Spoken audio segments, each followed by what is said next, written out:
Kisah ini dimulai di dunia yang berubah oleh kemunculan kebangkitan. Di lanskap beku yang sunyi, individu-individu kuat berkumpul. Fokus mereka adalah Dead Den, dungeon peringkat es tingkat atas, rumah bagi entitas kuno. Dungeon ini, yang pertama kali muncul di planet Azure, tetap tak terkalahkan selama puluhan tahun. Pintu masuknya dipenuhi kerangka para master yang tak terhitung jumlahnya yang tidak pernah kembali.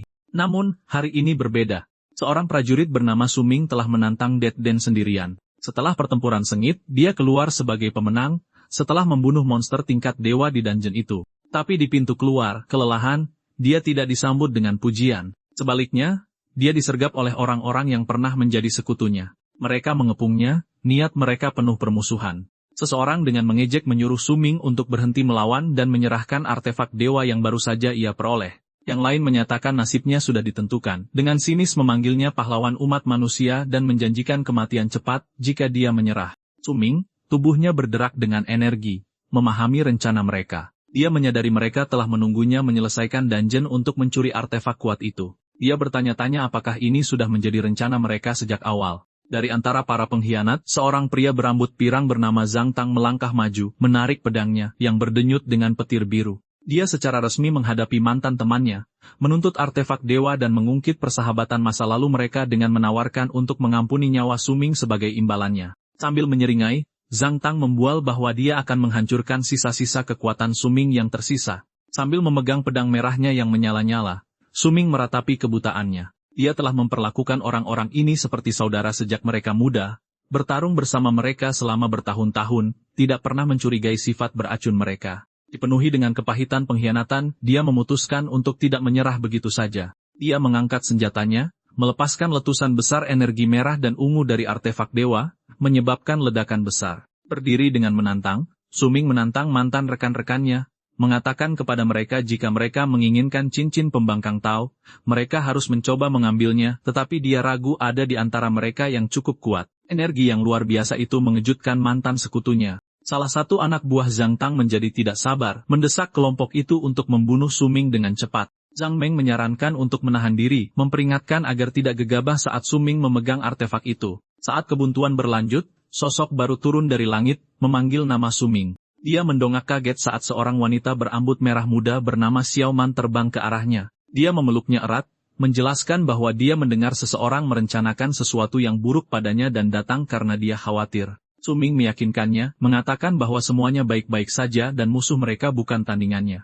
Namun dia bertanya-tanya bagaimana musuh-musuhnya berhasil melacaknya dengan begitu akurat. Saat dia memikirkan hal ini, Zhang Tang menyeringai penuh arti. Pada saat itu, Suming merasakan sakit yang tajam di punggungnya. Xiao Man telah menikamnya, berbisik bahwa dialah yang mengungkapkan keberadaannya. Terkejut, Suming menatapnya saat lingkaran sihir merah bersinar di tangannya yang memegang belati. Dia tidak bisa mengerti mengapa dia, dari semua orang, melakukan ini. Di seberang medan perang, Zhang Tang berteriak penuh kemenangan, menyatakan bahwa katalis terakhir telah terpasang. Dia kemudian memerintahkan aktivasi formasi pemenjaraan. Seketika, sebuah segel merah besar muncul di langit di atas Suming, menjebaknya. Dari lukanya, rantai merah menyala meletus, melilit tubuhnya dan menekan energinya. Dia mengenali tanda kutukan itu milik Ren Xiaoman dan menyadari wanita itu pasti sudah merencanakan pengkhianatannya sejak lama. Zhang Tang berjalan mendekat dan berdiri di samping Xiaoman, merangkulkan lengannya di bahunya. Dia dengan mengejek menjelaskan bahwa formasi pemenjaraan itu disiapkan khusus untuknya, dan akan mencegahnya menyalurkan kekuatannya.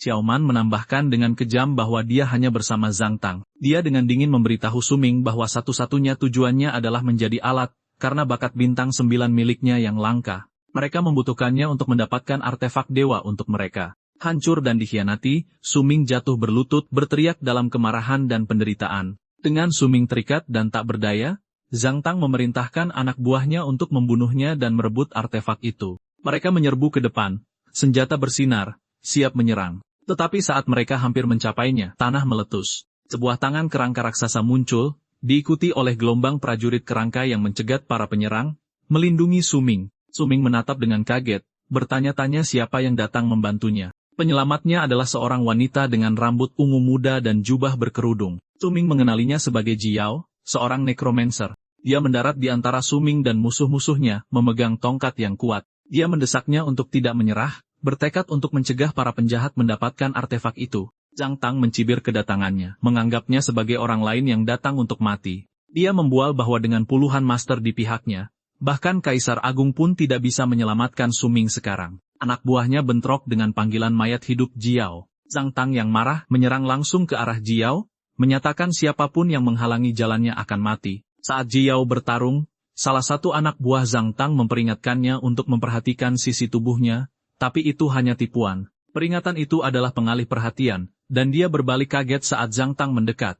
Dia mengayunkan senjatanya yang diselimuti petir ke arahnya, memberitahu teman sekelasnya untuk tidak menyalahkannya atas tindakannya. Su Ming, yang masih terperangkap, hanya bisa menyaksikan dengan ngeri dan meneriakkan namanya saat serangan itu mendarat. Dengan Jiao yang tak berdaya, Zhang Tang melihat kesempatannya. Dia memberitahu Su Ming bahwa kekhawatirannya pada orang lain tidak pada tempatnya, dan sekarang gilirannya untuk mati. Dia kemudian menusukkan pedang biru menyalanya dalam-dalam ke dada Su Ming.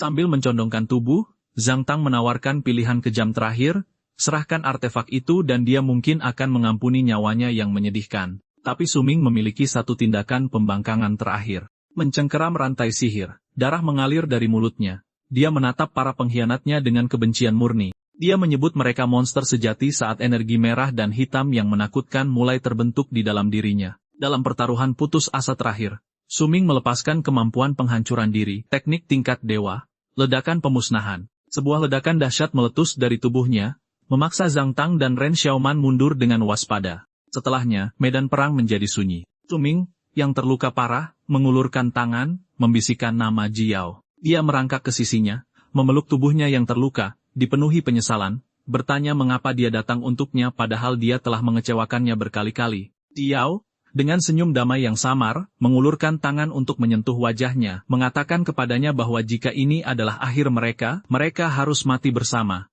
Saat hidupnya terkuras, Su Ming menemukan lonjakan kekuatan terakhir. Pedangnya muncul dan menancap ke tanah di hadapannya, sebuah deklarasi melawan musuh-musuhnya. Memegang tubuh Jiao erat-erat, Su Ming, sang pembantai dewa, bersumpah.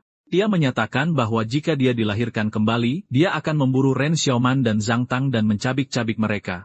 Para pengkhianatnya mengawasi dari kejauhan. Bingung, lalu ekspresi kaget penuh pemahaman muncul di wajah Zhang Tang. Dia mengerti rencana putus asa Su Ming. Dia akan membawa artefak dewa itu bersamanya sampai mati, menyeretnya ke dalam jurang Death Den agar mereka tidak pernah bisa memilikinya. Dengan sumpah terakhirnya, Su Ming memberitahu mereka bahwa jika mereka menginginkan artefak dewa itu, mereka harus datang dan mengambilnya. Dia kemudian melompat dari tebing, memeluk Jiao, dan jatuh ke dalam energi kacau di bawah. Di tangannya, cincin pembangkang Tao bersinar dengan cahaya keemasan yang cemerlang dan menyilaukan. Dunia larut dalam keputihan. Tangan Su Ming terkulai seolah-olah nyawa akhirnya meninggalkannya, tetapi kemudian kesadarannya kembali. Dia mendapati dirinya tidak berada di jurang, tetapi menatap langit biru jernih dan gedung sekolah yang familiar dengan bingung. Kebingungannya semakin dalam saat dia mendengar suara dari mikrofon. Seorang pembawa acara mengumumkan hasil upacara kebangkitan ke-127 di Akademi Pertama Suanjing. Seorang siswa bernama Wang Qiang telah berhasil bangkit, tetapi kelas barunya adalah Enchanter, kelas gaya hidup non-tempur. Su Ming, sekarang seorang siswa muda, berdiri di antara kerumunan remaja. Dia mendengar orang lain berkomentar bahwa keberuntungan sekolah tampaknya buruk tahun ini. Kata-kata upacara kebangkitan mengejutkannya. Perasaan yang familiar menyelimutinya saat dia menyadari dengan sangat terkejut bahwa dia telah melakukan perjalanan kembali ke masa lalu. Dia berusia 18 tahun lagi pada hari upacara kebangkitannya sendiri. Saat Su Ming berdiri di tengah-tengah para siswa, ingatannya tentang hari ini kembali dengan sangat jelas. Dia mengenali Wang Qiang yang dia ingat dipanggil si gendut. Dia ingat bahwa Wang Qiang juga menjadi enchanter di kehidupan sebelumnya, mengonfirmasi bahwa ini bukan mimpi. Untuk menguji ingatannya lebih lanjut, dia memikirkan siswa-siswa berikutnya dalam antrean. Dia ingat bahwa Li Songyang akan menjadi prajurit bintang 2, kebangkitan Chen Yu akan gagal, dan Song Li akan menjadi penyihir perang. Peristiwa itu terjadi persis seperti yang dia ingat. Li Songyang merayakan kebangkitannya yang sukses sebagai seorang prajurit. Dia diikuti oleh Chen Yu, yang menangis kecewa setelah kebangkitannya gagal, dan kemudian oleh Song Li, yang menjadi penyihir perang. Dengan setiap peristiwa yang cocok dengan ingatannya, semua keraguan Su Ming terhapus. Seringai percaya diri muncul di wajahnya, saat dia sepenuhnya menerima bahwa dia telah benar-benar dilahirkan kembali. Ekspresinya dengan cepat berubah menjadi kemarahan yang hebat saat ingatan menyakitkan tentang pengkhianatannya oleh Zhang Tang dan Ren Xiaoman terlintas di benaknya. Dia merasa kesempatan kedua ini pastilah hadiah dari surga, memberinya kekuatan untuk menulis ulang masa lalunya dan membalaskan penyesalannya. Pikirannya terganggu oleh pekikan dari kerumunan.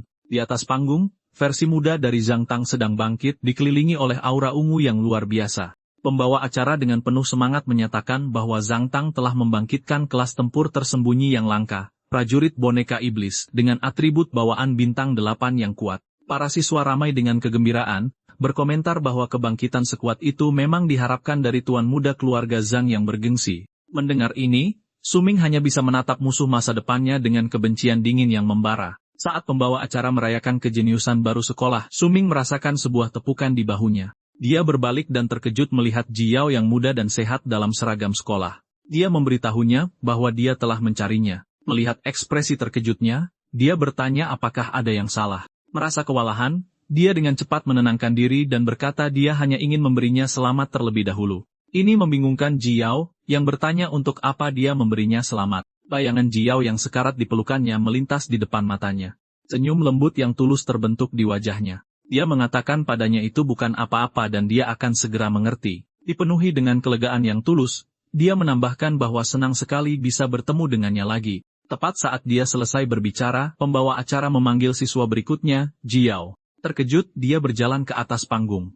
Dia meletakkan tangannya di atas prasasti surgawi, sebuah artefak kuno besar yang berderak dengan energi biru. Saat jari-jarinya menyentuhnya, gelombang kekuatan besar meletus dari batu itu, menyelimutinya. Suara pembawa acara, yang dipenuhi keterkejutan, menyatakan bahwa Jiao telah membangkitkan kelas tempur tersembunyi, Necromancer, dengan atribut bintang 7 yang kuat. Siswa-siswa lain tercengang, ramai dengan ketidakpercayaan. Suming menyaksikan dengan senyum tenang dan penuh arti, berpikir bahwa semuanya berjalan persis seperti yang dia prediksi, dan sekarang gilirannya. Pembawa acara memanggil Suming. Saat dia berjalan menuju panggung, Jiao mendoakan semoga dia berhasil. Siswa lain tidak begitu optimis, berbisik bahwa tidak mungkin kelas tersembunyi ketiga muncul, terutama untuk anak yatim piatu seperti Suming. Adegan kemudian beralih untuk memberikan konteks. Ini adalah planet Azure di dalam negara naga, sebuah dunia yang diperintah oleh para Awakened yang kuat. Beberapa dekade yang lalu, kemunculan kebangkitan terjadi. Sejak saat itu, setiap orang, setelah berusia 18 tahun, berpartisipasi dalam sebuah upacara untuk menjadi salah satu Awakened. Individu-individu ini telah secara fundamental mengubah dunia, memiliki kekuatan untuk membengkokkan realitas dan mendapatkan kekayaan yang luar biasa. Namun, kekuatan ini datang dengan harga. Para Awakened harus terus-menerus menghadapi tantangan tanpa akhir, menghadapi binatang buas dan menjelajahi dungeon menakutkan yang dipenuhi monster. Saat dia berjalan menuju prasasti surgawi, Suming merenungkan kehidupan masa lalunya. Dia ingat bahwa sebagai anak yatim, dia mengandalkan tunjangan dan beasiswa. Pada hari upacara kebangkitan pertamanya, dia diberkati oleh surga. Sebuah fenomena luar biasa telah turun, dan dia membangkitkan atribut bawaan bintang 9 yang sangat langka bersama dengan kelas legendaris yang dikenal sebagai pembantai dewa. Sekarang di atas panggung dalam kehidupan keduanya, dia bertekad untuk mengubah nasibnya. Dia mengulurkan tangannya ke arah artefak kebangkitan, bersumpah bahwa hari ini dia akan membuat semua orang melihatnya dalam cahaya baru. Saat dia melakukannya, gelombang besar energi ungu dan merah muda meletus, menciptakan fenomena spektakuler di langit. Pembawa acara menatap tak percaya, bertanya-tanya apakah gelombang luar biasa ini bisa menandakan kelahiran seorang jenius dengan atribut bintang 9 atau bahkan lebih tinggi. Jiao dan siswa lainnya sama-sama tercengang. Suming mengulurkan tangan, siap merasakan gelombang run yang akrab dari kebangkitan aslinya, tetapi kali ini ada sesuatu yang berbeda.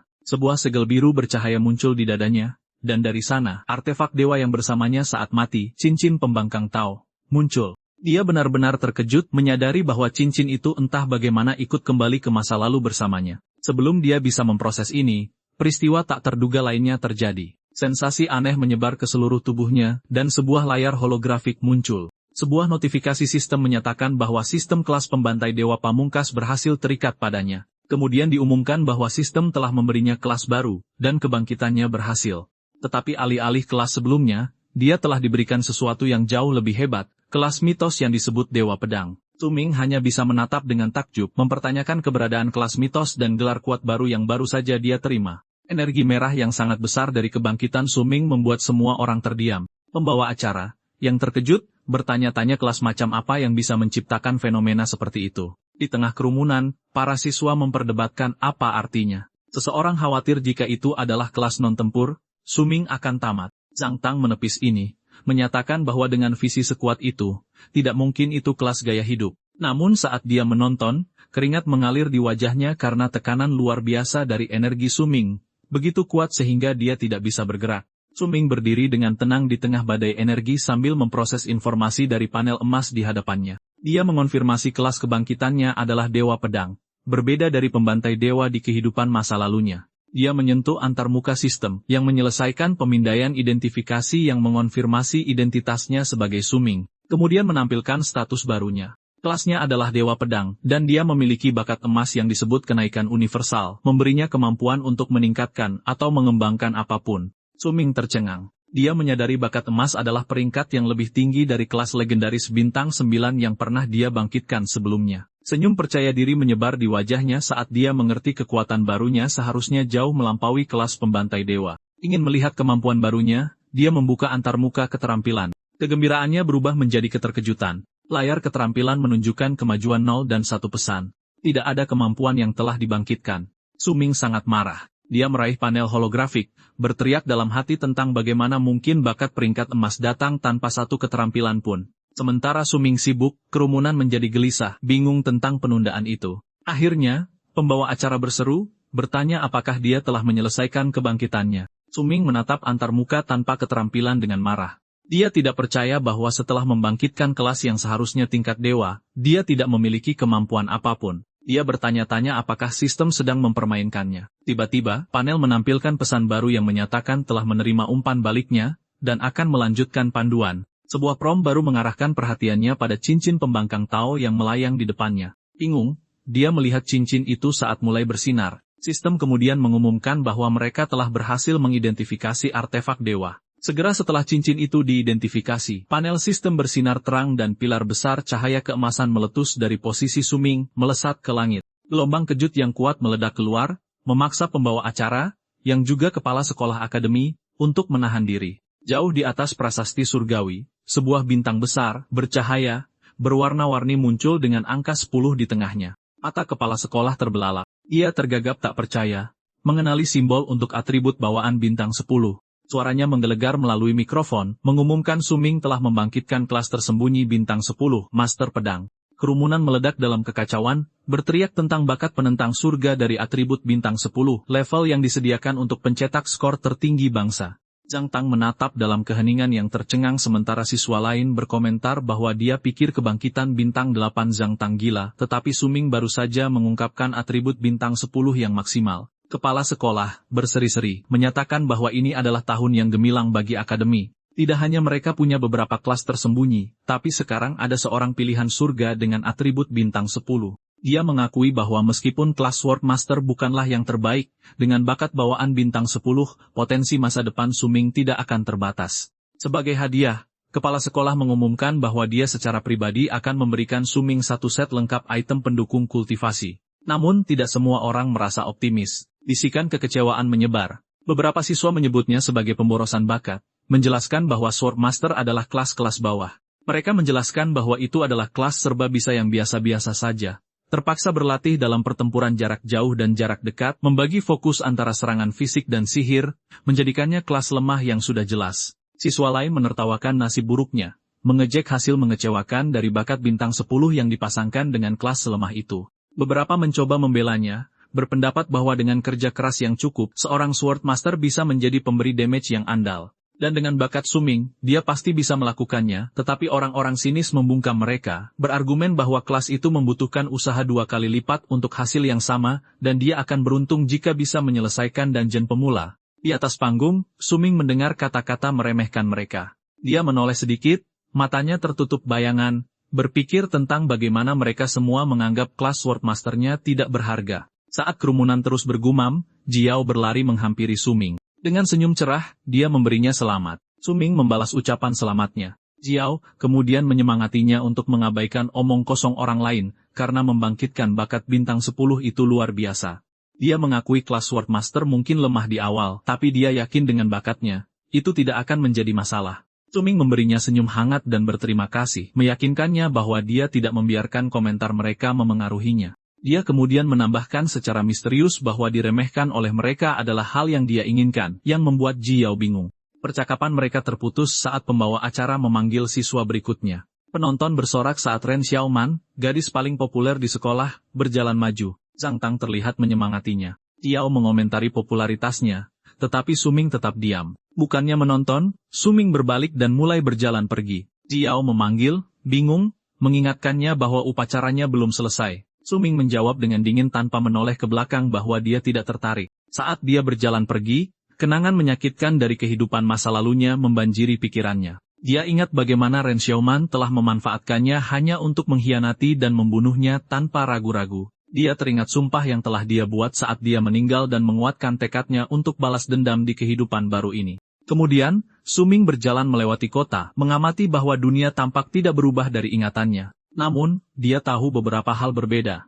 Selain kelas barunya, dia memeriksa sistemnya dan menemukan skill bernama Total Concealment. Skill legendaris ini memungkinkannya untuk menyembunyikan atau menulis ulang informasi tentang peralatan, kelas, dan skill lainnya. Dia mengenalinya sebagai salah satu dari 4 skill yang dia bawa kembali dari kehidupan sebelumnya. Kesadaran ini memicu ingatan lain, cincin Tao Defiance yang bersinar. Dia menatap tangannya dengan kaget, akhirnya mengerti bahwa artefak dewa itu benar-benar mengikutinya kembali ke masa lalu. Saat Suming merenungkan cincin itu, panel sistem menyala lagi. Diumumkan bahwa artefak dewa sedang dimuat. Saat cincin itu terintegrasi, sebuah pesan baru muncul. Suming telah mewarisi sebagian skill dari kelas God Slayer lamanya. Dia menatap dengan kaget, mempertanyakan bagaimana mungkin mendapatkan skill dari kelas kehidupan masa lalunya, ketika kelas barunya adalah Sword God. Layar status terperinci muncul menunjukkan namanya, Suming, level 1, dengan statistik dasar yang seimbang. Kelasnya dikonfirmasi sebagai Sword God unik dunia mitis, dan bakatnya adalah Universal Ascension.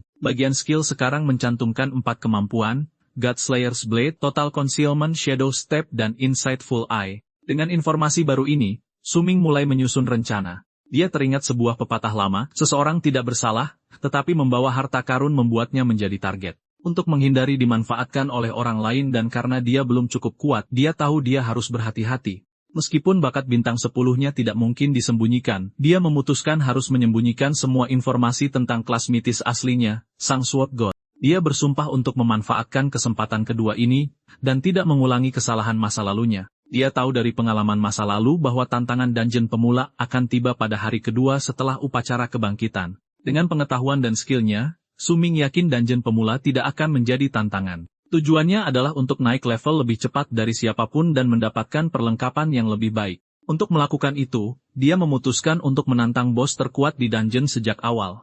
Tapi pertama-tama, dia membutuhkan senjata yang layak. Sementara itu, di sebuah ruangan mewah di gedung pencakar langit tinggi bernama Palas, sebuah adegan berbeda terjadi. Zhang Tang dan Ren Xiaoman sedang bersama. Ren Xiaoman menggoda Zhang Tang karena membawanya ke tempat seperti itu tepat setelah upacara. Zhang Tang, yang kesal, menyuruhnya untuk tidak menyebutkan upacara itu, mengeluh bahwa Suming telah mencuri perhatiannya. Namun, Ren Xiaoman sudah menyusun rencana licik. Dia menyuruhnya untuk tidak marah, menjelaskan bahwa meskipun Suming hanyalah seorang Sword Master, atribut kebangkitannya sangat tinggi. Dia meyakinkannya bahwa Suming akan sangat berharga untuk mereka manfaatkan nanti. Tertarik, Zhang Tang bertanya apa maksudnya. Ren Xiaoman tersenyum licik dan menunjukkan sesuatu di ponselnya. Saat Zhang Tang melihatnya, ekspresinya berubah dari jengkel menjadi terkejut. Ren Xiaoman menjelaskan rencananya dengan tatapan dingin dan penuh perhitungan. Dia yakin jika dia memberikan sedikit umpan untuk Suming, dia akan menerimanya.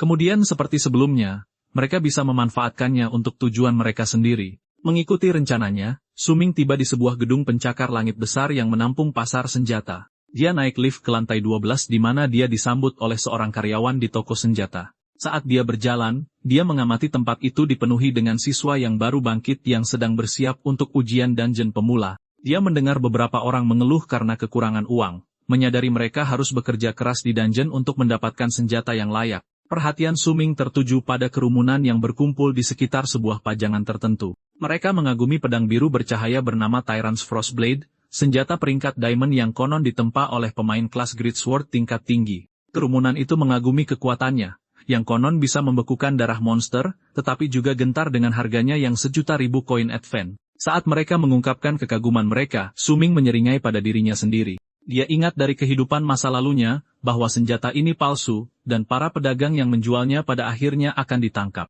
Pikirannya terganggu oleh sebuah suara. Dia berbalik untuk melihat seorang wanita berpakaian bagus dengan rambut abu-abu pendek diapit oleh 2 pengawal. Dia bertanya apakah dia Suming, Dan dia, pada gilirannya, bertanya siapa wanita itu. Wanita itu memperkenalkan dirinya sebagai Jiang Lan, wakil direktur Jiang N Group, dan memberinya kartu namanya. Su Ming mengambil kartu itu, menyatakan bahwa dia tidak mengenalnya. Jiang Lan mengabaikan komentarnya dan dengan cukup keras agar orang lain bisa mendengar, mengumumkan bahwa atas nama Jiang N Group, dia akan menanggung semua pengeluarannya hari itu. Dia kemudian memberitahunya bahwa dia berharap bisa meminta bantuannya. Ketika Su Ming bertanya bantuan macam apa, dia memerintahkan seorang pengawal untuk menunjukkan sebuah foto padanya. Foto itu menunjukkan seorang gadis muda tersenyum dengan mata tersembunyi dikelilingi oleh bunga putih. Jiang Lan menjelaskan bahwa gadis itu adalah adik perempuannya, Jiang Yunqing, yang juga bersekolah di sekolahnya dan baru saja bangkit. Dia mengungkapkan bahwa dia sudah menyelidiki kebangkitannya dan mengetahui bakat bintang 10-nya.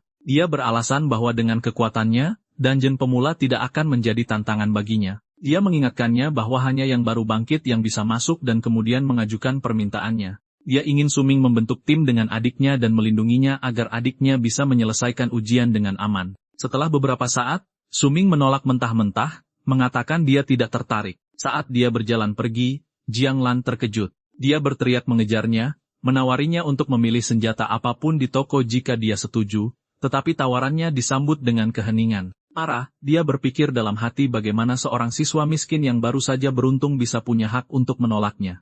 Tepat saat Jiang Lan sedang marah, Su Ming berhenti. Dengan ekspresi tenang, dia berbalik dan berkata, "Benarkah begitu?" Dia kemudian menunjuk senjata termahal di toko dan menyatakan dia akan mengambil Tyrant's Frostblade, pedang palsu seharga 1 juta koin advent. Jiang Lan sangat marah, percaya bahwa dia sengaja mencoba memerasnya.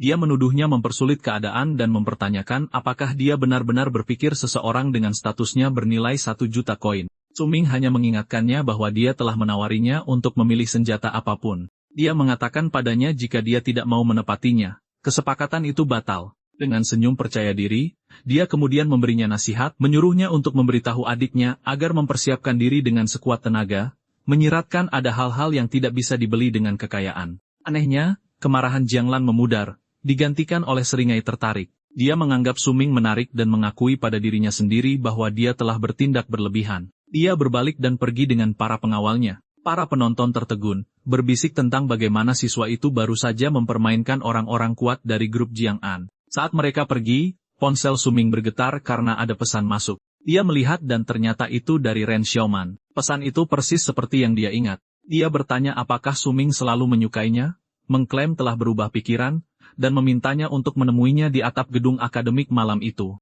Su Ming mencatat dengan geli yang dingin bahwa meskipun dia tidak bangkit sebagai God Slayer, taktik manipulatif Ren Xiaoman tidak berubah. Mengingat sumpahnya untuk balas dendam, dia membalas dengan pesan sederhana, setuju untuk menemuinya. Setelah urusan itu selesai, Su Ming mengalihkan perhatiannya kembali untuk mencari senjata. Dia mendekati seorang asisten toko dan bertanya tentang pajangan benda-benda seperti batu bergerigi yang disebut batu pedang. Asisten itu menjelaskan bahwa ini adalah batu senjata yang berpeluang menghasilkan senjata peringkat perak, tetapi dia dengan hati-hati memperingatkannya bahwa semuanya berdasarkan probabilitas, dan sebagian besar batu hanya berisi senjata kelas terendah. Yang mengejutkannya, Su Ming memberitahunya bahwa itulah yang dia inginkan. Ia menjelaskan bahwa daripada menghabiskan banyak uang untuk senjata perak yang akan segera usang, lebih baik bertaruh untuk mendapatkannya dari batu murah. Namun, saat dia melihat batu-batu itu, dia berpikir bahwa baginya, itu sama sekali bukan pertaruhan. Kenyataannya adalah dia benar-benar bisa melihat data di dalam batu-batu itu. Ini berkat skill lain yang dia bawa kembali dari kehidupan masa lalunya, Eye of Insight. Sebuah panel sistem menjelaskan skill legendaris ini memberikan matanya kekuatan untuk melihat sifat asli dari segala sesuatu. Menggunakan kemampuan ini, dia dengan percaya diri mengambil salah satu batu itu. Dia tahu senjata perak biasa akan berharga ratusan atau ribuan koin advent, tetapi dengan menggunakan skillnya untuk menemukan satu di batu murah, itu adalah nilai yang luar biasa bagi siswa miskin seperti dirinya. Saat Su Ming duduk dengan batu senjata, tindakannya menarik perhatian beberapa siswa lain. Salah satunya, seorang anak laki-laki berambut pirang, mengenalinya sebagai anak yang baru saja menolak grup Jong-un yang kuat. Anak laki-laki itu dan kedua temannya mendekati Su Ming, mencibir. Anak laki-laki pirang itu mengejeknya karena memegang batu senjata sampah, menertawakan gagasan bahwa Su Ming akan menolak barang gratis dari perusahaan besar hanya untuk bertaruh pada barang rongsokan.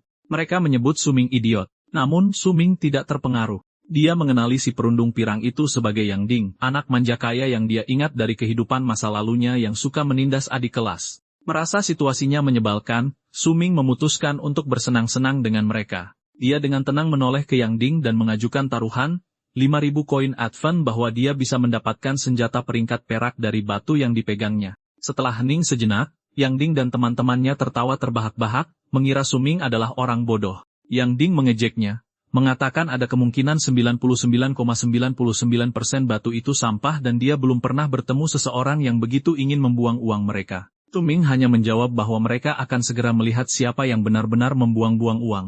Yang Ding dengan antusias menerima taruhan itu, dan kerumunan penonton berkumpul. Suming menyatakan dia akan membuka batu itu saat itu juga, memperingatkan si perundung untuk tidak mundur. Yang Ding hanya tertawa, menyuruhnya untuk khawatir tentang 5.000 koin yang akan menjadi utangnya. Dengan semua orang menonton, Suming mengaktifkan Eye of Insight-nya. Penglihatannya berubah, memungkinkannya untuk melihat pedang merah bercahaya yang tersembunyi di dalam batu. Dengan teriakan percaya diri, dia menghancurkan batu itu hingga terbuka. Cahaya merah cemerlang meletus dari batu yang hancur, dan sebuah pedang yang kuat terbang keluar. Yang Ding, teman-temannya, dan seluruh kerumunan hanya bisa menatap dengan tidak percaya saat Suming dengan tenang menangkap senjata itu di gagangnya. Sebuah notifikasi sistem muncul mengidentifikasi senjata barunya. Pedang bermata merah tua dari besi hitam, senjata perak kelas rendah dengan afiks khusus bernama Crimson Drinker, yang memungkinkannya menyerap darah monster untuk menyembuhkan penggunanya. Berdiri di tengah keheningan yang tercengang, Suming memegang pedang barunya,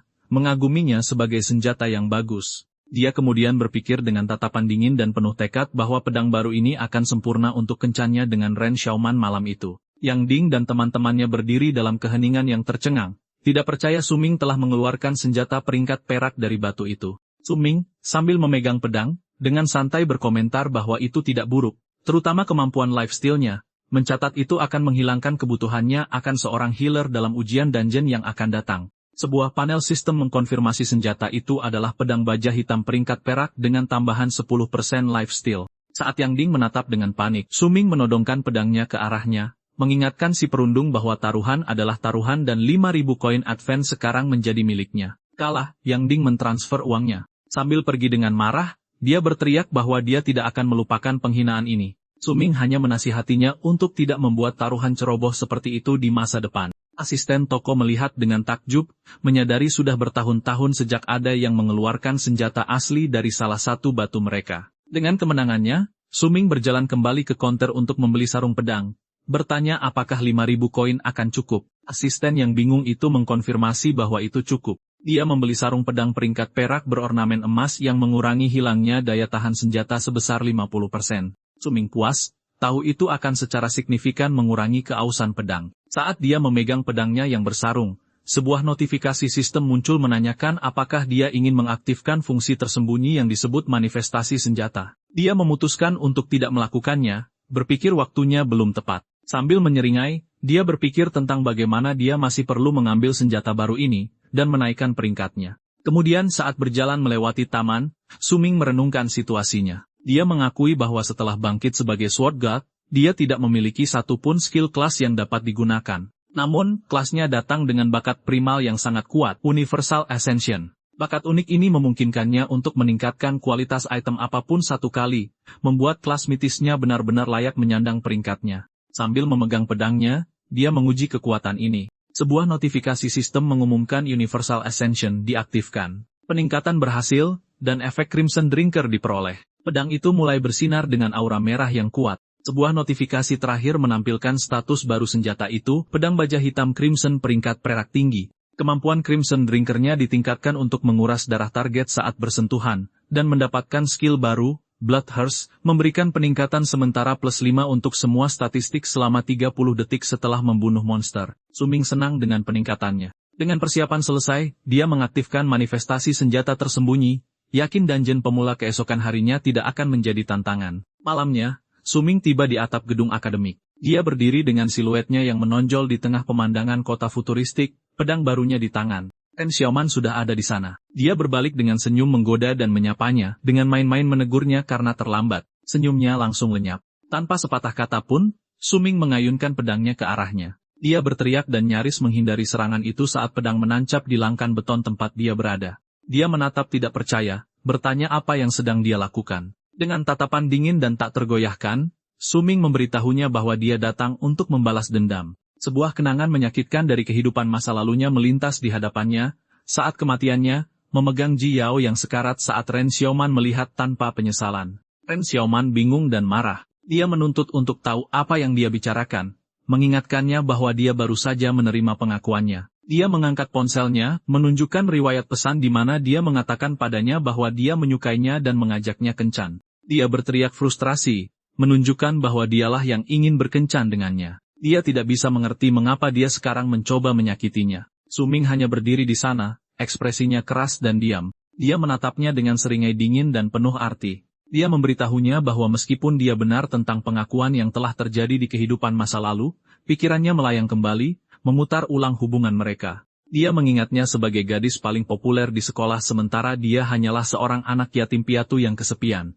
Dia teringat hari setelah upacara kebangkitan pertama. Dengan perasaan sedih, dia didekati olehnya yang, dengan senyum ramah, bertanya apakah dia baik-baik saja. Sejak hari itu, dia merasa memiliki kasih sayang seseorang. Ini mengarah pada pengakuan melalui pesan teks, kencan romantis mereka, dan keintiman mereka, tetapi masa lalu yang bahagia itu hancur oleh ingatan sebuah foto dirinya dan Zhang Tang bersama, sebuah simbol pengkhianatan terbesarnya. Kembali ke masa kini, wajah Suming berkerut karena marah saat dia berteriak bahwa itu semua bohong. Dia dengan marah menuduhnya menyatakan bahwa dia tahu segalanya tentang urusan liciknya dengan Zhang Tang dan bahwa dia hanya memanfaatkannya. Ren Xiaoman benar-benar terkejut, tergagap bahwa dia berbicara omong kosong dan mencoba menyangkal tuduhannya. Tapi Suming tak henti-hentinya. Dia mengatakan bahwa Ren Xiaoman tahu betul apakah dia berbohong atau tidak dan bahwa citra anggun dan cantiknya hanyalah kepalsuan. Dia kemudian mencondongkan tubuhnya, suaranya penuh dengan racun, dan mengatakan bahwa dirinya yang sebenarnya hanyalah orang yang sombong dan tak tahu malu. Mendengar ini, ketenangan Ren Xiaoman benar-benar hancur. Wajahnya berubah penuh amarah saat dia menghentikan aktingnya. Dia berteriak padanya, bertanya apa yang mungkin dia ketahui dan memanggilnya anak yatim. Dia meludah dengan kejam bahwa jika bakatnya tidak berharga, dia tidak akan pernah mendapat kesempatan untuk berbicara dengannya. Dia kemudian mengancamnya, berteriak bahwa baik dia maupun Zhang Tang tidak akan membiarkannya lolos setelah menghinanya. Suming menanggapi ancamannya dengan senyum meremehkan. Dia menantangnya untuk melakukannya, tetapi menyarankan agar dia lebih khawatir tentang bagaimana masalah kecil ini akan memengaruhi citra publiknya yang dibuat dengan hati-hati seolah murni seperti batu giok. Ejekan terakhir ini membuatnya kehilangan kendali. Mendidih karena marah, dia menerjang pedang yang ditinggalkan Suming di beton dan mengayunkannya ke arahnya. Saat bilah pedang itu melayang ke arahnya, Suming berpikir dalam hati bahwa tindakannya sama seperti di kehidupan sebelumnya. Namun, kali ini dia sudah siap. Tepat saat pedang itu akan menebas, sulur-sulur energi merah meletus dari bilahnya, menghentikannya di udara dan membuat Ren Xiaoman sangat terkejut. Suming menjelaskan bahwa dia sudah menduga ini akan terjadi, karena tahu kegemarannya menusuk dari belakang. Notifikasi sistem mengonfirmasi aktivasi kemampuan peminum merah senjatanya. Sulur-sulur energi merah melonjak dari bilah pedang dan melilit Ren Xiaoman.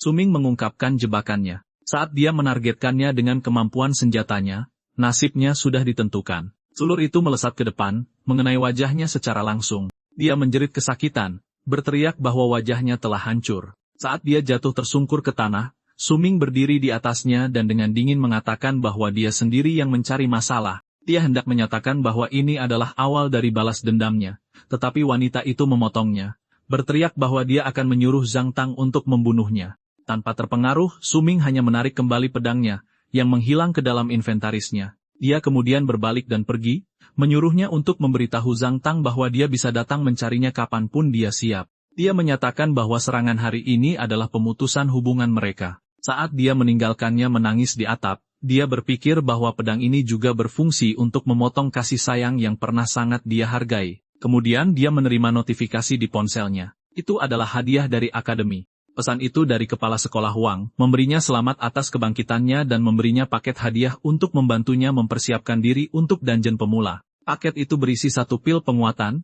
1 paket perlengkapan tempur, dan 10.000 koin petualang. Keesokan harinya dimulai pada pukul 6 pagi. Suming memegang pil penguatan dari kepala sekolah. Dia mengakui kemurahan hati itu, tetapi curiga itu adalah rasa kasihan karena membangkitkan kelas master pedang yang lemah meskipun memiliki bakat bintang 10.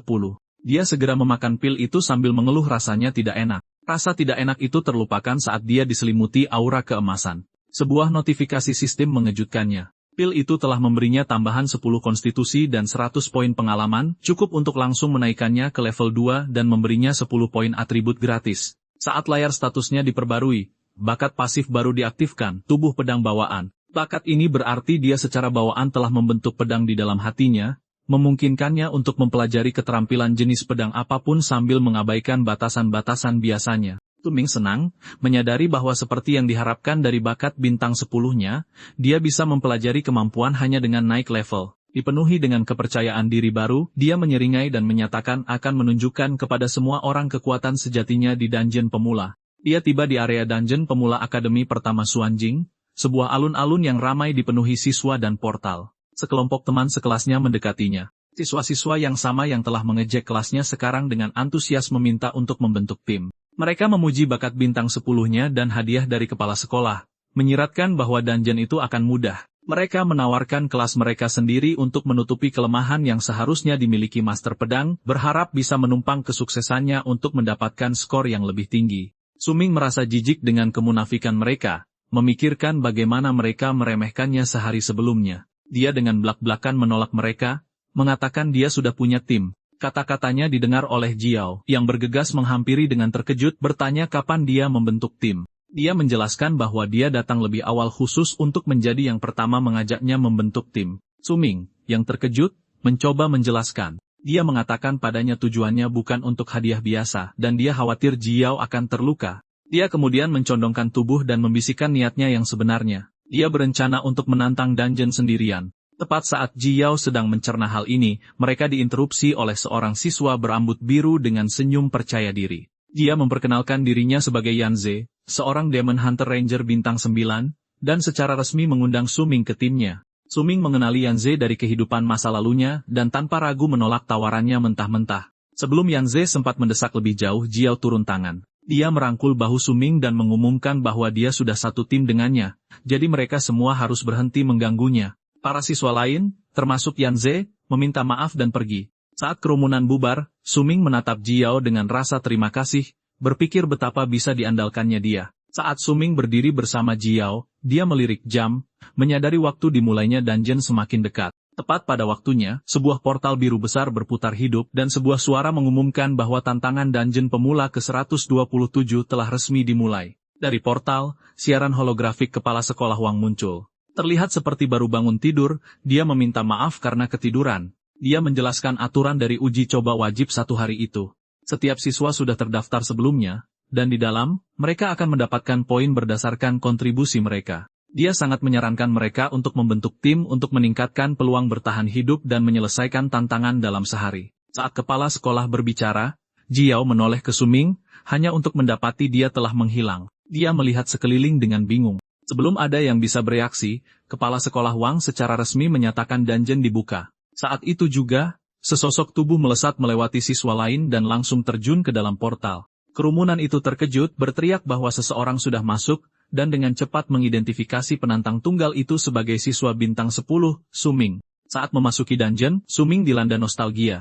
Dia ingat bagaimana di kehidupan pertamanya, dia merasa takut sekaligus bersemangat. Sebuah suara yang kuat kemudian bergema, menyambut para pemula. Suara itu menjelaskan bahwa dungeon adalah tempat yang berbahaya sekaligus penuh peluang, dan untuk keluar, mereka perlu mengalahkan bos biasa. Namun, suara itu juga mengisyaratkan adanya metode dengan kesulitan lebih tinggi untuk hadiah yang lebih besar. Dengan tatapan penuh tekad, Suming menyatakan tujuan barunya. Di kehidupan ini, dia akan memilih tantangan tersulit dan membantai bos tersembunyi terkuat di dungeon. Dia mendapati dirinya berada di hutan lebat yang diterangi cahaya bulan, diidentifikasi oleh sistem sebagai hutan Raging Tide, zona level F. Dia segera menyadari bahwa peta untuk dungeon pemula berubah setiap tahun, membuat lokasi ini berbeda dari kehidupan masa lalunya. Dia juga tahu titik kemunculan bersifat acak untuk setiap penantang, yang berarti perencanaan rute harus dilakukan secara spontan. Ini juga berarti monster yang akan dia hadapi akan berbeda, menambahkan lapisan ketidakpastian lainnya. Saat Suming mulai menjelajah, dia dengan cepat bertemu dengan musuh yang tangguh, monster pohon hidup raksasa dengan kepala api yang menderu dan wajah ukiran yang mengancam. Dia tahu dari kehidupan masa lalunya bahwa monster ini, meskipun tidak bisa bergerak, akan menggunakan sulur-sulurnya untuk menyeret targetnya ke dalam mulut apinya. Namun, tujuannya bukan untuk melawan setiap monster. Dia fokus pada bos tersembunyi. Oleh karena itu, dia memutuskan yang terbaik adalah menghindari musuh-musuh sesulit itu. Dia melihat peta holografik yang merencanakan jalurnya. Dia berpikir tentang bagaimana alasannya bergegas masuk lebih dulu adalah untuk memberi dirinya keunggulan awal. Dia perlu mengintai tata letak baru dan menemukan item yang diperlukan untuk memanggil bos tersembunyi. Meskipun petanya berubah setiap tahun, dia tahu strategi dasar untuk memicu pertarungan bos akan tetap sama. Dia harus bertindak cepat sebelum lebih banyak siswa tiba dan membuat pengumpulan item yang diperlukan menjadi lebih sulit. Dengan rencananya yang sudah matang, dia melompat beraksi, melesat melewati hutan lebat. Beberapa waktu kemudian, pada pukul 7:30 pagi, sekelompok siswa lain memasuki dungeon. Seorang gadis berambut biru muda dan dua rekan satu tim prianya melihat sekeliling di tempat terbuka yang sunyi. Mereka memperhatikan tidak ada penantang lain di dekatnya dan menyimpulkan bahwa area itu seharusnya aman. Rasa aman mereka hancur ketika gadis itu mendengar suara di pepohonan, membuat timnya waspada. Mereka mendongak tepat pada waktunya untuk melihat siswa lain menerobos di daunan. Anak laki-laki itu, yang memegang palu, mendarat di dekat mereka, berteriak minta tolong. Tim yang baru tiba hanya bisa menatap kaget saat sumber pengejaran terungkap, dua tikus monster raksasa dengan mata merah menyala. Menyadari itu adalah tikus haus darah, keberanian para siswa itu hilang, dan dalam kepanikan, mereka memutuskan untuk berpencar dan lari menyelamatkan diri. Kembali di alun-alun, bahaya dari uji coba itu menjadi jelas.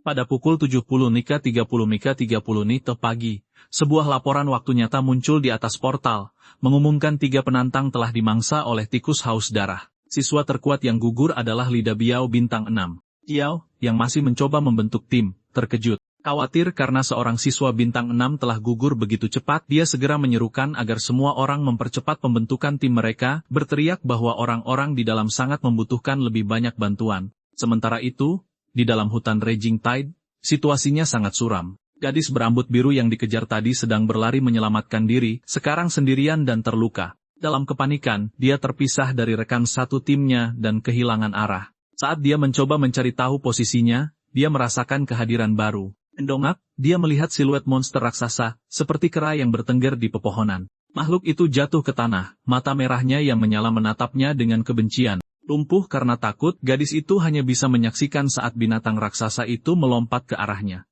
Di saat-saat terakhirnya, dia memejamkan mata erat-erat dan berteriak meminta seseorang untuk menyelamatkannya.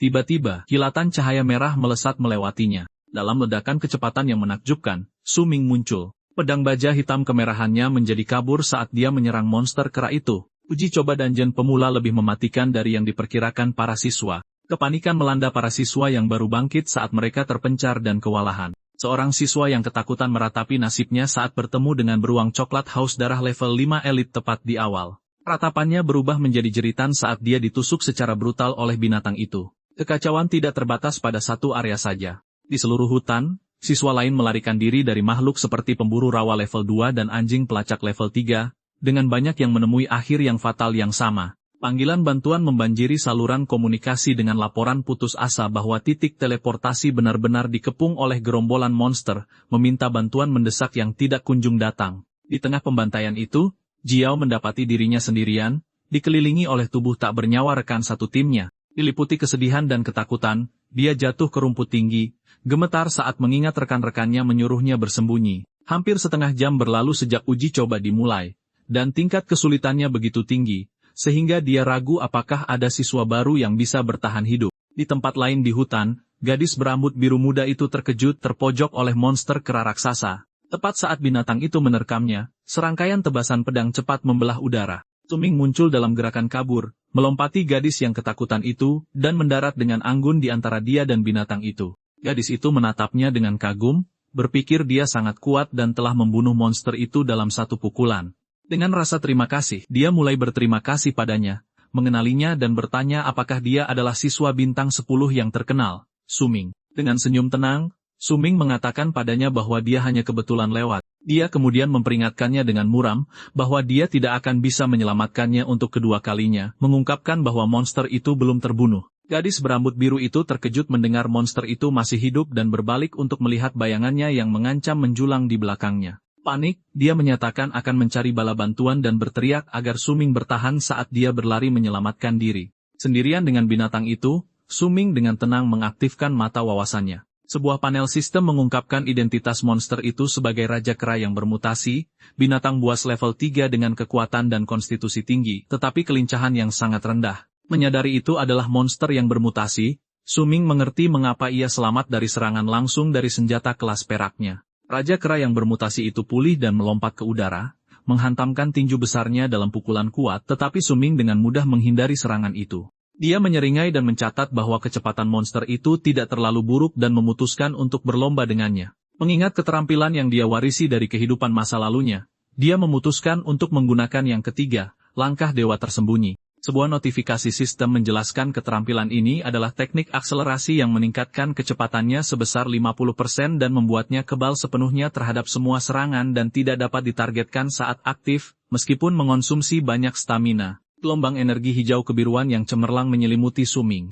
Ia menghilang dalam sekejap, muncul kembali tepat di belakang Raja Kera yang bingung, mengejek bahwa dia ada di belakangnya. Monster itu mengaum dan berputar untuk menyerang, tetapi Su Ming menghilang lagi dalam sekejap cahaya. Menatap binatang yang sekarang tidak seimbang dan rentan itu, Su Ming menyatakan kontes selesai, menganggapnya membosankan dan berat sebelah. Raja Kera yang bermutasi itu hanya bisa menonton dengan kaget. Bentuk siluet Su Ming terpantul di matanya yang ketakutan saat dia bersiap untuk menyerang. Menyatakan dia sudah selesai bermain, Su Ming melepaskan serangan terakhir yang menghancurkan yang membelah monster itu menjadi dua. Sebuah notifikasi sistem segera mengonfirmasi kemenangannya. Saat tubuh monster itu larut menjadi data, layar jarahan muncul. Dia telah mendapatkan gulungan keterampilan tebasan tunggal perunggu tingkat rendah. Dia berdiri di atas sisa-sisa musuhnya, berpikir bahwa meskipun keterampilannya peringkat rendah, itu adalah temuan yang lumayan untuk dungeon pemula. Tiba-tiba, dia diselimuti cahaya keemasan yang cemerlang saat gelar darah pertama yang besar muncul di hadapannya. Pengumuman di seluruh dungeon disiarkan, menyatakan bahwa seorang master pedang level 2 telah menyelesaikan pembunuhan pertama di hutan Raging Tide, mendapatkan gelar darah pertama. Di seluruh dungeon, para siswa yang sedang berjuang terkejut menerima notifikasi tersebut. Sebagai hadiah, setiap pemain dihadiahi ramuan penyembuhan kecil. Seorang gadis yang terluka menggenggam ramuan yang muncul di tangannya, mendesah lega. Para siswa mulai berspekulasi tentang master pedang misterius itu. Dengan beberapa orang langsung menebak bahwa itu adalah siswa bintang 10, Su Ming. Yang lain berpendapat itu bisa jadi master pedang yang berbeda, tetapi mereka semua setuju bahwa pencapaian itu memberi mereka harapan bahwa dungeon bisa diselesaikan. Kembali di tempat terbukanya, Su Ming panik. Dia benar-benar lupa tentang sistem gelar publik, menyadari hal itu bisa mengungkap kekuatan sejatinya. Dia bertekad untuk lebih berhati-hati, berencana menggunakan keterampilan penyembunyian totalnya untuk menyembunyikan pencapaiannya di masa depan. Dia juga terkejut bahwa setelah setengah jam, dia adalah orang pertama yang membunuh satu monster. Saat dia berlari lebih dalam ke hutan, dia tiba-tiba berhenti. Sekawanan serigala mengerikan level 3 muncul dari semak-semak, mata hijau mereka bersinar mengancam. Su Ming menyeringai, mengenali serigala-serigala itu sebagai salah satu monster terbaik untuk menaikkan level. Dia memutuskan ini adalah kesempatan sempurna untuk mencoba keterampilan pedang yang baru diperolehnya. Dia sudah menggunakan bakat uniknya, kenaikan universal, untuk meningkatkan gulungan keterampilan perunggu dari kera itu. Sistem telah memicu sublimasi keterampilan, mengubahnya menjadi kemampuan baru yang lebih kuat. Dia telah memperoleh keterampilan perak tingkat rendah, tebasan tarik pedang, sebuah teknik yang memungkinkannya untuk menyarungkan pedangnya, mengumpulkan fokusnya, dan melepaskan serangan dahsyat dalam satu gerakan. Saat serigala-serigala mengerikan itu melolong, Su Ming melepaskan kekuatan barunya. Gelombang energi biru besar berbentuk bulan sabit menghantam kawanan yang menyerang. Gelombang energi besar itu merobek serigala-serigala mengerikan dengan kekuatan yang menghancurkan. Dalam pertunjukan berdarah yang brutal, tebasan tarik pedang Su Ming memenggal dan mengiris seluruh kawanan, memberinya serangkaian poin pengalaman dengan setiap pembunuhan. Pada pukul 9.30 pagi, dia berdiri sendirian di tempat terbuka yang kini sunyi, tanahnya dipenuhi sisa-sisa musuhnya. Dengan senyum puas, dia melihat notifikasi sistem yang mengonfirmasi bahwa dia telah mencapai level 9 dan mendapatkan gelar legenda serigala lapar. Dia mengakui bahwa strateginya menggunakan tebasan gaya Iaido jarak jauh adalah cara paling efisien untuk memburu monster level rendah ini. Dia mendemonstrasikan teknik itu lagi, menyarungkan pedangnya dan memfokuskan niatnya. Dia mengumpulkan energi, mengunci target berikutnya, dan dengan tatapan penuh tekad, melepaskan ayunan kuat lainnya. Gelombang energi besar kedua turun, siap untuk memusnahkan kelompok serigala lainnya. Namun, kali ini, serangannya mendapat perlawanan tak terduga. Yang mengejutkan Su Ming, tebasan kuatnya tiba-tiba dibelokkan dalam ledakan asap dan api. Sosok baru yang jauh lebih besar muncul dari kekacauan itu. Itu adalah monster serigala bipedal besar dengan mata merah menyala, diidentifikasi oleh sistem sebagai pemimpin Raja Serigala level 10, menatapnya dengan kebencian murni. Sementara Suming naik level dengan sangat cepat, siswa lain baru saja mulai berorganisasi. Pada pukul 08.30 pagi, 1 jam setelah dungeon dibuka, tim-tim mulai terbentuk dan memasuki portal, bertekad untuk melawan. Seruan serangan balasan terdengar saat kelompok-kelompok yang baru terbentuk, diperkuat oleh kekuatan utama siswa, mulai memukul mundur gerombolan monster. Salah satu tim seperti itu mendapati diri mereka dalam pertempuran yang sengit. Seorang siswa berambut biru melompat ke depan, mengiris monster besar seperti tikus yang bermutasi untuk menyelamatkan rekan satu timnya yang jatuh. Dia dan temannya melihat dengan kaget dan lega saat mereka dihujani poin pengalaman dari pembunuhan itu. Sebuah notifikasi sistem mengonfirmasi bahwa mereka telah mengalahkan tikus ladang yang bermutasi. Tim merayakan kemenangan mereka dengan penuh harapan baru. Mereka merasa bahwa dengan datangnya kekuatan utama dan bantuan ramuan penyembuh, mereka pasti bisa menang. Seorang siswa bahkan menangis bahagia saat akhirnya naik level. Perayaan mereka terhenti oleh pengumuman baru yang mengejutkan di seluruh dungeon. Siaran sistem mengumumkan bahwa gelar darah pertama lainnya telah diklaim, kali ini untuk membunuh monster pemimpin. Detail pengumuman itu membuat setiap siswa di dalam dungeon tertegun. Pemain yang telah mencapai prestasi luar biasa ini adalah seorang nelayan level 9. Hadiahnya adalah gelar pemimpin dari para pemimpin. Bisikan ketidakpercayaan menyebar seperti api. Mereka mempertanyakan bagaimana seorang pemain dengan profesi gaya hidup non-tempur seperti nelayan bisa begitu kuat, apalagi sudah mencapai level 9. Adegan beralih ke 10 menit yang lalu untuk mengungkapkan identitas nelayan misterius itu. Itu adalah Suming yang telah menggunakan skill penyembunyian totalnya untuk menyamarkan kelasnya sebelum melawan pemimpin Raja Serigala. Pertarungannya sangat sengit. Tebasan kuat Suming mendarat ke arah Raja Serigala, tetapi monster itu sangat lincah, nyaris menghindari kekuatan penuh dari serangan itu. Meskipun menghindar, serangan itu tetap mendarat, meninggalkan luka berdarah dan menguras bar kesehatan monster itu. Tanpa gentar, Suming melompat ke udara dengan kecepatan luar biasa. Dia mengejek monster itu, menyatakan lawannya bukan siswa biasa, tetapi seorang reinkarnator saat dia mengayunkan pedangnya ke bawah dalam ayunan terakhir yang menentukan. Sebuah notifikasi sistem mengonfirmasi kemenangannya. Dia telah membunuh Raja Serigala Punggung Perak, mendapatkan 500 poin pengalaman, yang cukup untuk menaikkan levelnya menjadi 10. Dia juga meningkatkan kemahiran skillnya dan memperoleh jarahan berharga, sebuah tulang cakar pemotong besi, dan jantung Raja Serigala. Kemenangan ini memicu pengumuman pemimpin dari para pemimpin di seluruh dungeon. Sementara itu, di tempat lain di hutan, Yang Ding dan kedua temannya juga sedang dalam pertarungan brutal melawan sekelompok serigala. Lelah dan berlumuran darah, mereka akhirnya mengalahkan monster terakhir. Salah satu rekan tim Yang Ding menghela napas lega, bersyukur gulungan peningkat serangan. Hadiah seluruh dungeon untuk gelar pemimpin dari para pemimpin telah tiba tepat waktu untuk menyelamatkan mereka. Dia kemudian mengomentari nelayan level 9 misterius yang telah mendapatkan gelar itu. Mendengar ini, Yang Ding meledak dalam frustrasi. Dia tidak bisa memahami bagaimana seorang pemain dengan kelas skill kehidupan non-tempur bisa naik level begitu cepat. Merasa itu adalah ejekan pribadi bagi pemain tempur seperti dirinya. Dia kemudian dengan marah mengeluh tentang goloknya yang murah, menyalahkan Suming karena telah menipunya.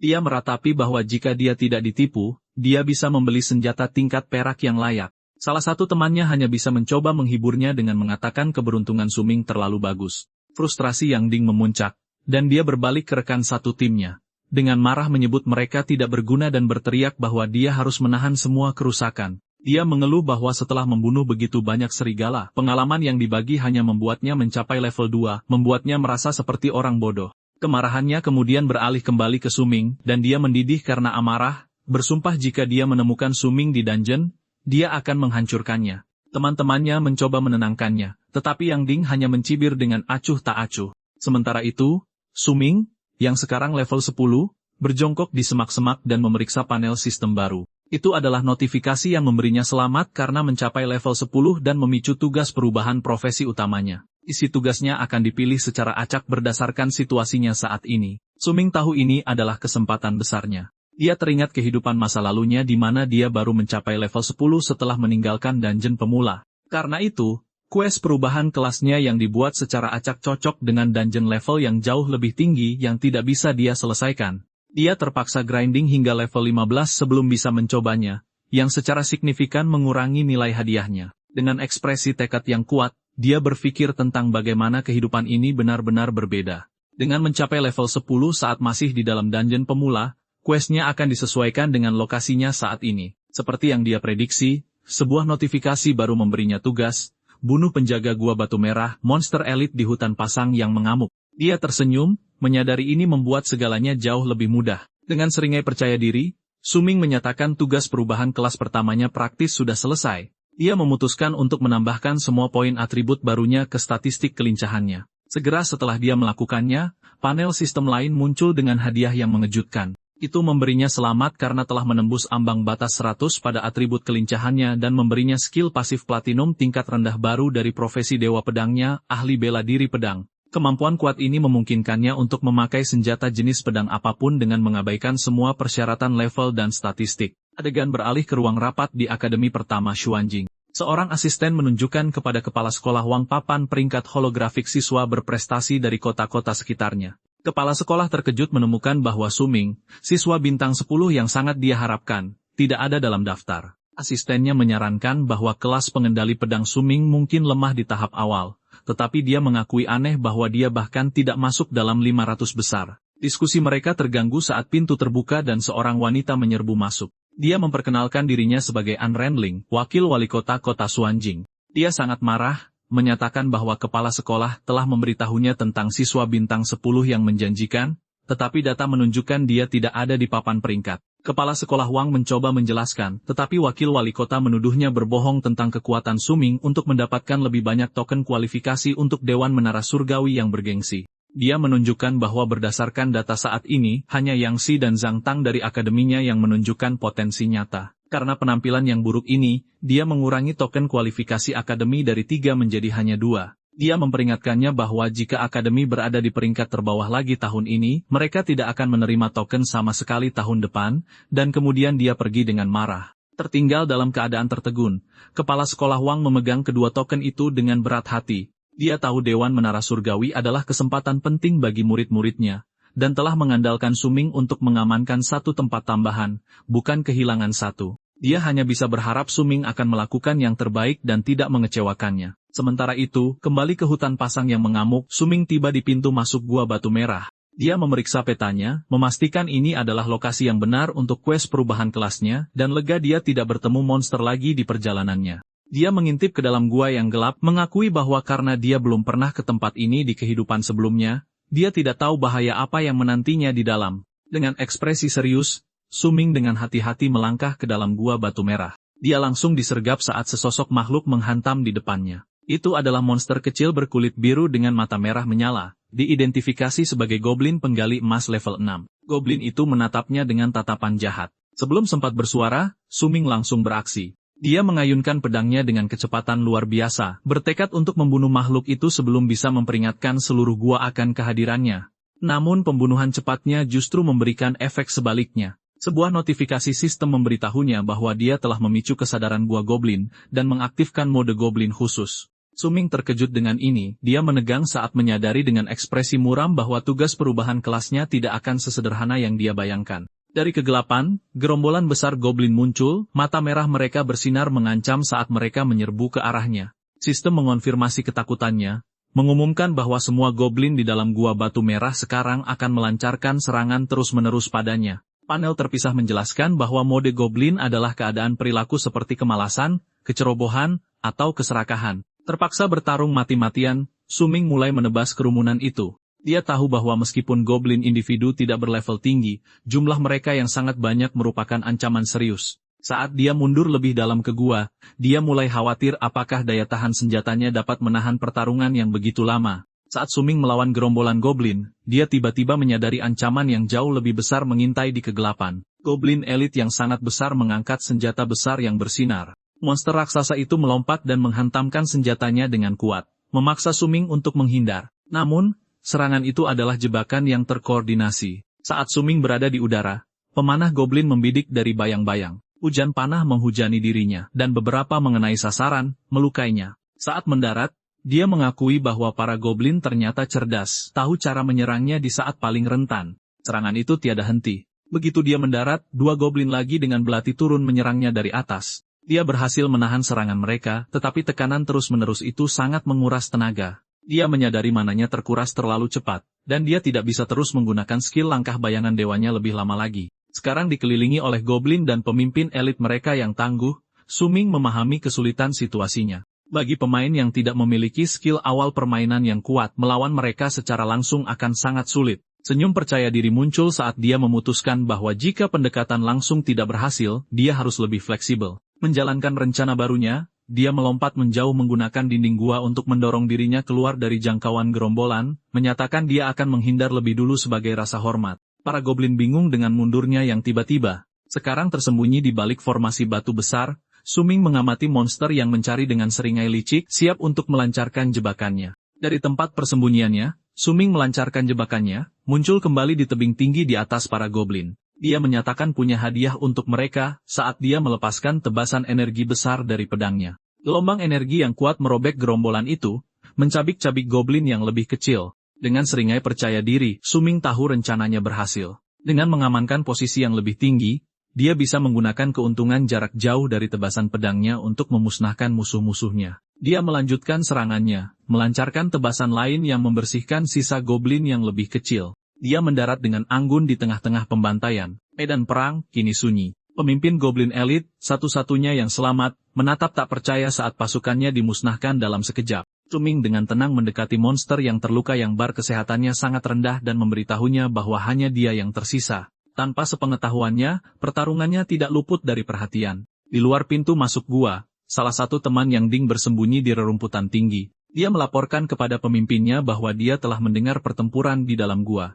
Yang Ding menganggapnya konyol, mempertanyakan siapa yang cukup bodoh untuk menantang area level 7+ begitu awal, tetapi temannya bersikeras pada apa yang dia dengar. Tiba-tiba, ekspresi Yang Ding berubah saat dia juga mendengar langkah kaki mendekat dari mulut gua. Dia dan temannya menyaksikan sesosok figur muncul dari kegelapan, bertanya-tanya siapa yang bisa farming monster di tempat berbahaya seperti itu. Saat sosok itu melangkah keluar, wajah Yang Ding membeku tak percaya. Itu adalah Su Ming, tampak babak belur tetapi menang. Su Ming, yang memperhatikan kelompok di semak-semak, bergumam pada dirinya sendiri bahwa memang benar musuh selalu bertemu. Tidak menyadari sejarah mereka, Su Ming hanya merenungkan quest kenaikan kelas pertamanya, yang dia catat nyaris saja gagal. Dia sekarang level 11. Pikirannya terganggu saat dia merasakan gerakan di belakangnya. Yang Ding, yang diliputi dendam, telah melancarkan serangan kejutan. Dengan keanggunan yang mudah, Su Ming menghindari ayunan canggung itu tanpa berbalik.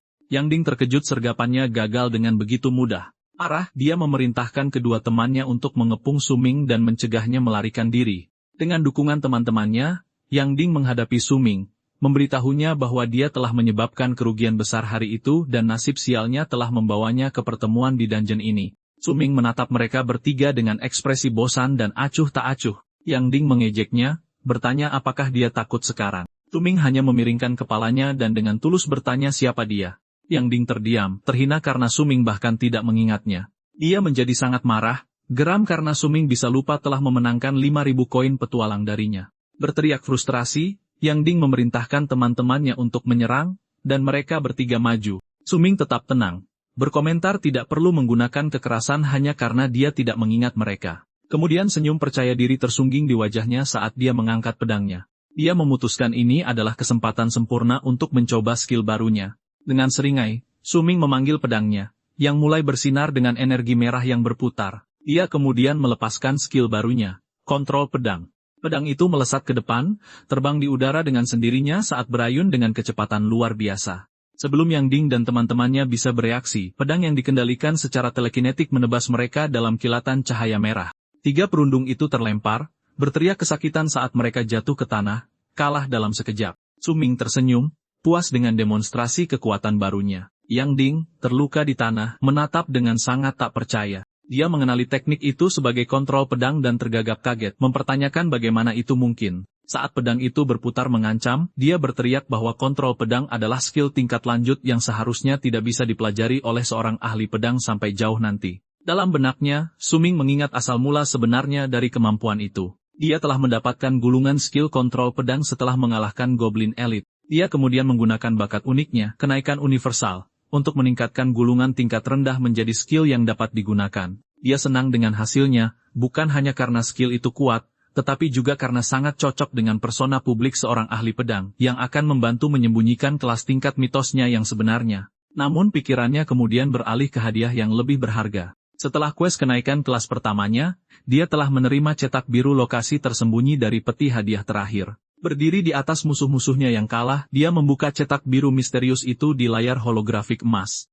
Saat isinya terungkap, ekspresi percaya diri Suming lenyap, digantikan oleh ekspresi keterkejutan mutlak. Isi dari cetak biru tersembunyi itu membuat Suming terdiam. Koordinat untuk harta karun tersembunyi ada di Gua Batu Merah bagian 2. Dia langsung kesal, bertanya-tanya mengapa dia harus kembali ke gua yang sama itu. Kebingungannya semakin dalam saat dia membaca subjudul aneh di peta. Goblin, perdagangan, dan kehidupan, yang tidak masuk akal baginya. Sementara itu, pukul 11:30 di bagian lain hutan, adegan berbeda terjadi. Sebuah tim yang terdiri dari 3 gadis sedang merayakan kemenangan mereka setelah pertempuran sengit dengan monster besar. Salah satu gadis, yang sekarang level 7, menghela napas lega. Dia mengakui bahwa mereka berutang kesuksesan kepada rekan setimnya yang bintang 7, seorang gadis berambut hijau muda bernama Fanfazi, yang telah memimpin mereka melewati pertarungan. Setelah pertarungan selesai, salah satu rekan tim dengan bersemangat berlari untuk membagi jarahan. Fanfazi menoleh ke rekan setimnya yang tersisa dan bertanya apakah dia baik-baik saja, tetapi gadis itu meyakinkannya bahwa dia baik-baik saja. Namun sesaat kemudian,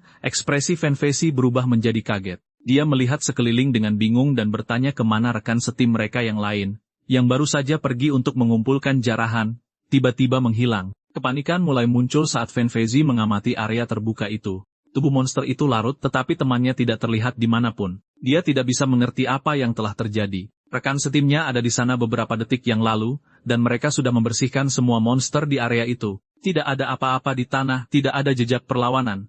Kemudian, mata Fanfazi melebar ngeri saat sebuah kesadaran yang menakutkan muncul di benaknya. Jeritan teror yang melengking bergema di seluruh hutan. Cetak biru emas yang diperoleh Suming mengungkapkan entry bestiari yang meresahkan berjudul Kehidupan Goblin. Itu merinci bagaimana goblin hidup dalam suku di tempat-tempat gelap yang dipimpin oleh kepala suku dan dukun. Sistem kemudian menjelaskan bahwa untuk mempertahankan tingkat reproduksi mereka yang tinggi, goblin akan menangkap makhluk betina dengan cara apapun yang diperlukan, diilustrasikan dengan gambar-gambar mengerikan mereka menculik siswi. Suming mundur dengan jijik, terkejut oleh sifat menyimpang para goblin di lini masa ini. Mengabaikannya, dia mengikuti koordinat cetak biru itu. Sebuah notifikasi segera mengonfirmasi bahwa dia telah tiba di lokasi. Namun, dia mendapati dirinya berada di hutan lebat yang sunyi. Dia melihat sekeliling dengan bingung. Cetak biru itu untuk Gua Batu Merah bagian 2, tetapi tidak ada gua yang terlihat membuatnya bertanya-tanya apakah koordinatnya salah. Dia berdiri dalam diam mencoba memecahkan teka-teki itu. Kabut tebal kemudian datang, mengaburkan pandangannya. Merasakan ada sesuatu yang salah, Suming mengaktifkan skill mata wawasannya. Penglihatannya menajam, menembus ilusi itu. Dia melihat monster besar seperti tikus yang sebelumnya tersembunyi. Makhluk itu terkejut menyadari bahwa ia telah ditemukan. Melihat ini, Suming mengerti triknya, dan seringai percaya diri muncul di wajahnya. Dia menyadari nama Gua Batu Merah bagian 2 adalah pengalihan untuk membuat penantang mencari gua fisik. Pintu masuk sebenarnya sama sekali bukan gua, melainkan ilusi yang tersembunyi dengan cerdik yang dijaga oleh monster itu. Setelah mengungkap ilusi itu, Suming menyadari pintu masuk sebenarnya adalah gua bawah tanah dan melompat turun ke lubang tersembunyi. Saat turun, dia melihat api di bawah dan mengerti para goblin dengan cerdik menggunakan asap untuk menyembunyikan pintu masuk. Dia mendarat dengan selamat di dalam gua besar, ekspresinya menjadi serius. Dia melihat seorang pengintai goblin sendirian dan memutuskan untuk tidak menyerang. Dia ingat bahwa membunuh satu goblin saja akan memicu mode goblin dan memperingatkan sarangnya. Dia mengingatkan dirinya sendiri bahwa dia hanya di sana untuk harta karun dan harus berhati-hati. Namun, saat dia bergerak lebih dalam, dia menemukan tubuh tak bernyawa Fanfazi. Suming menyadari dia pasti telah disergap setelah jatuh ke dalam perangkap asap. Dia meringis jijik, berpikir makhluk-makhluk itu sama kejinya seperti yang disarankan bestiari mereka. Dia kemudian mendengar teriakan putus asa dari lebih dalam. Dia melihat seorang siswi lain dengan rambut ungu pendek terpojok oleh beberapa goblin. Dia masih hidup, dan pikiran pragmatis terlintas di benak Suming. Dia mempertimbangkan untuk menggunakannya sebagai pengalih perhatian untuk mempermudah perburuan hartanya. Dia memutuskan dia harus membiarkannya mati, mengatakan pada dirinya sendiri itu adalah kesalahannya sendiri karena tidak cukup kuat. Tepat saat dia memutuskan untuk meninggalkannya, gadis itu membuat permohonan terakhir yang putus asa, memohon seseorang untuk menyelamatkannya dan menawarkan hadiah besar. Dia kemudian berteriak bahwa kakak perempuannya adalah wakil direktur grup Janggan. Mendengar kata-kata ini, mata Suming melebar kaget saat dia menyadari siapa gadis itu. Pada saat itu, para goblin menerjang, siap menyerang gadis yang ketakutan itu. Tepat saat para goblin menerjang, Su Ming turun tangan. Dia meluncurkan pedangnya, yang terbang di udara dalam tebasan merah sebelum menancap di tanah, membuat para monster terbang mundur. Ia kemudian melompati makhluk-makhluk yang tertegun itu ke sisi Jiang Yunqing. Dengan seringai percaya diri, Su Ming mengaktifkan kemampuan kontrol pedangnya. Dia memanggil kembali pedangnya, yang bersinar dengan energi merah pekat saat dia mempersiapkan tebasan pedangnya. Dia melepaskan serangan itu, ledakan cahaya besar yang tidak mematikan yang menyelimuti area itu. Rencananya didasarkan pada apa yang telah dia baca sebelumnya. Goblin memiliki kelemahan fatal terhadap cahaya yang kuat. Mengetahui hal ini, Su Ming meraih Jiang Yunqing yang terkejut dan menariknya berdiri, menyuruhnya lari. Dia tahu bahwa selama dia tidak membunuh goblin manapun, kilatan itu akan menakuti mereka tanpa memicu mode goblin dan memperingatkan sarangnya. Mereka berlari sampai mencapai jarak yang aman. Su Ming menoleh ke belakang dan memastikan teorinya benar. Para goblin yang kebingungan tidak mengejar mereka. Jiang Yunqing, lelah tapi selamat, tersipu saat berterima kasih karena telah menyelamatkannya dan memperkenalkan diri. Su Ming kemudian teringat foto yang ditunjukkan kakaknya, memastikan ini adalah adik perempuan Jiang Lan. Namun, Su Ming tidak menunjukkan minat. Dia dengan dingin menolak terima kasihnya, mengatakan dia hanya kebetulan lewat dan mulai berjalan pergi. Jiang Yunqing dengan cepat memanggil, mencoba menawarkan hadiah dan sekali lagi menyebutkan kakaknya yang berkuasa. Su Ming dengan dingin memotong tawaran Jiang Yunqing, mengatakan padanya bahwa dia harus khawatir keluar dari dungeon hidup-hidup sebelum berbicara tentang hadiah. Saat dia memohon agar tidak ditinggalkan, dia dengan terus terang menyatakan bahwa dia sudah menyelamatkannya sekali, dan kekurangannya hanya akan memperlambatnya. Meskipun kata-katanya kasar, saat dia melihat peta hartanya lagi, dia terkejut melihat gadis itu mengikutinya. Dia mengabaikannya dan menunjuk ke titik bercahaya di peta, menyatakan harta karun itu terkubur di sana. Sementara Jiang Yunqing berjaga, dengan gugup bertanya apakah para goblin masih mengikuti, Su Ming mulai menggali. Setelah beberapa saat, dia mengumumkan bahwa dia telah menemukannya.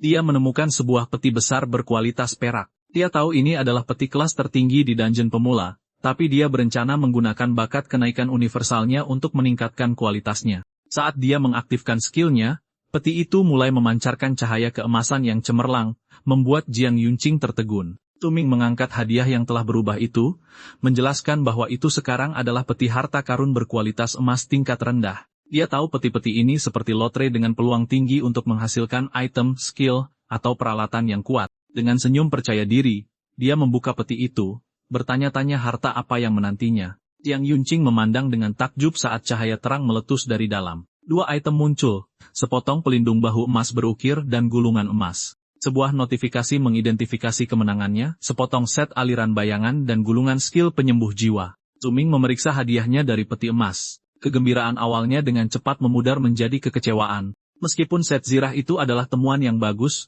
dia mengeluh bahwa gulungan skill penyembuh jiwa tingkat platinum tidak berguna karena sama sekali tidak cocok dengan profesinya. Melihat frustrasinya, Jiang Yunqing dengan gugup menyarankan bahwa mungkin gulungan itu muncul karena dia ada di dekatnya.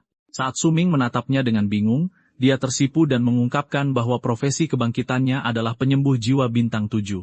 Pengungkapan ini membuat Su Ming benar-benar terdiam. Segera setelah itu, notifikasi sistem mengumumkan bahwa Jiang Yunqing telah bergabung dengan timnya, dan dia sekarang adalah pemimpin tim. Sementara itu, di bagian lain dungeon, pemandangan yang lebih kelam sedang terjadi. Seorang siswa dibunuh secara brutal oleh pemain lain. Panel sistem mengungkapkan tujuan si pembunuh, tugas perubahan kelas utama yang mengharuskannya membunuh 50 pemain lain dengan jumlah saat ini 33. Setelah mengalahkan korbannya, si pembunuh, seorang siswa dari Akademi Wujin, tersenyum sadis dan memanggil target berikutnya. Target itu adalah Jiao. Pembunuh itu menyatakan bahwa yang lemah hanya punya satu jalan, yaitu kematian, dan mengumumkan bahwa sekarang gilirannya. Marah dan berlumuran darah, Jiao menolak menjadi korban. Dia memanggil seorang prajurit kerangka untuk membela diri dan melawan. Kekacauan di dungeon terjadi di mana-mana.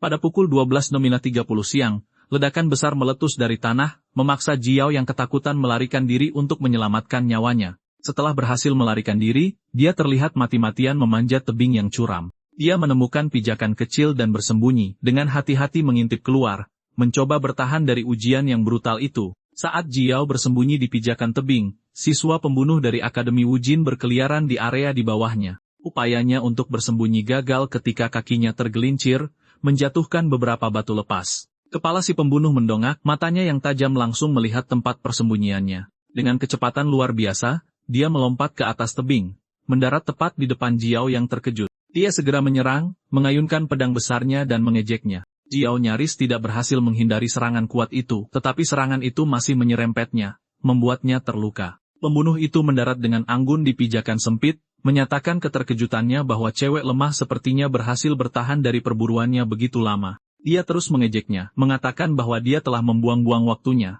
tetapi mengakui dia punya beberapa kemampuan, mengakui bahwa mungkin Akademi Xuanjingnya tidak sepenuhnya berisi sampah. Marah dan terluka, Jiao menuntut untuk tahu mengapa dia, seorang siswa dari Akademi Wujin tetangga, datang ke dungeon mereka hanya untuk membantai orang-orang tak berdosa. Dengan senyum sadis, siswa itu menjelaskan itu bukan karena alasan khusus. Dia menunjukkan antarmuka sistemnya, mengungkapkan bahwa quest perubahan kelas level 10-nya mengharuskannya membunuh 50 pemain lain. Jiao menatap dengan ngeri tidak percaya. Pembunuh itu menjelaskan bahwa dia tidak bisa mengamuk seperti itu di dungeon kotanya sendiri, jadi dia naik pesawat pribadinya ke daerah mereka. Dia dengan kejam memberitahunya bahwa jika dia ingin menyalahkan seseorang, dia harus menyalahkan akademinya sendiri karena menjadi yang terlemah di antara beberapa kota. Membandingkan sekolahnya dengan buah kesemek matang yang mudah diremas, dia menyerangnya lagi. Putus asa, Jiao memanggil prajurit kerangka untuk mencegat serangan itu. Namun, usahanya sia-sia. Pembunuh itu mengejek mainan kerangka utamanya saat dia membelah makhluk panggilan itu menjadi dua dengan satu pukulan kuat, melanjutkan serangannya tanpa henti pada Jiao yang sekarang tak berdaya.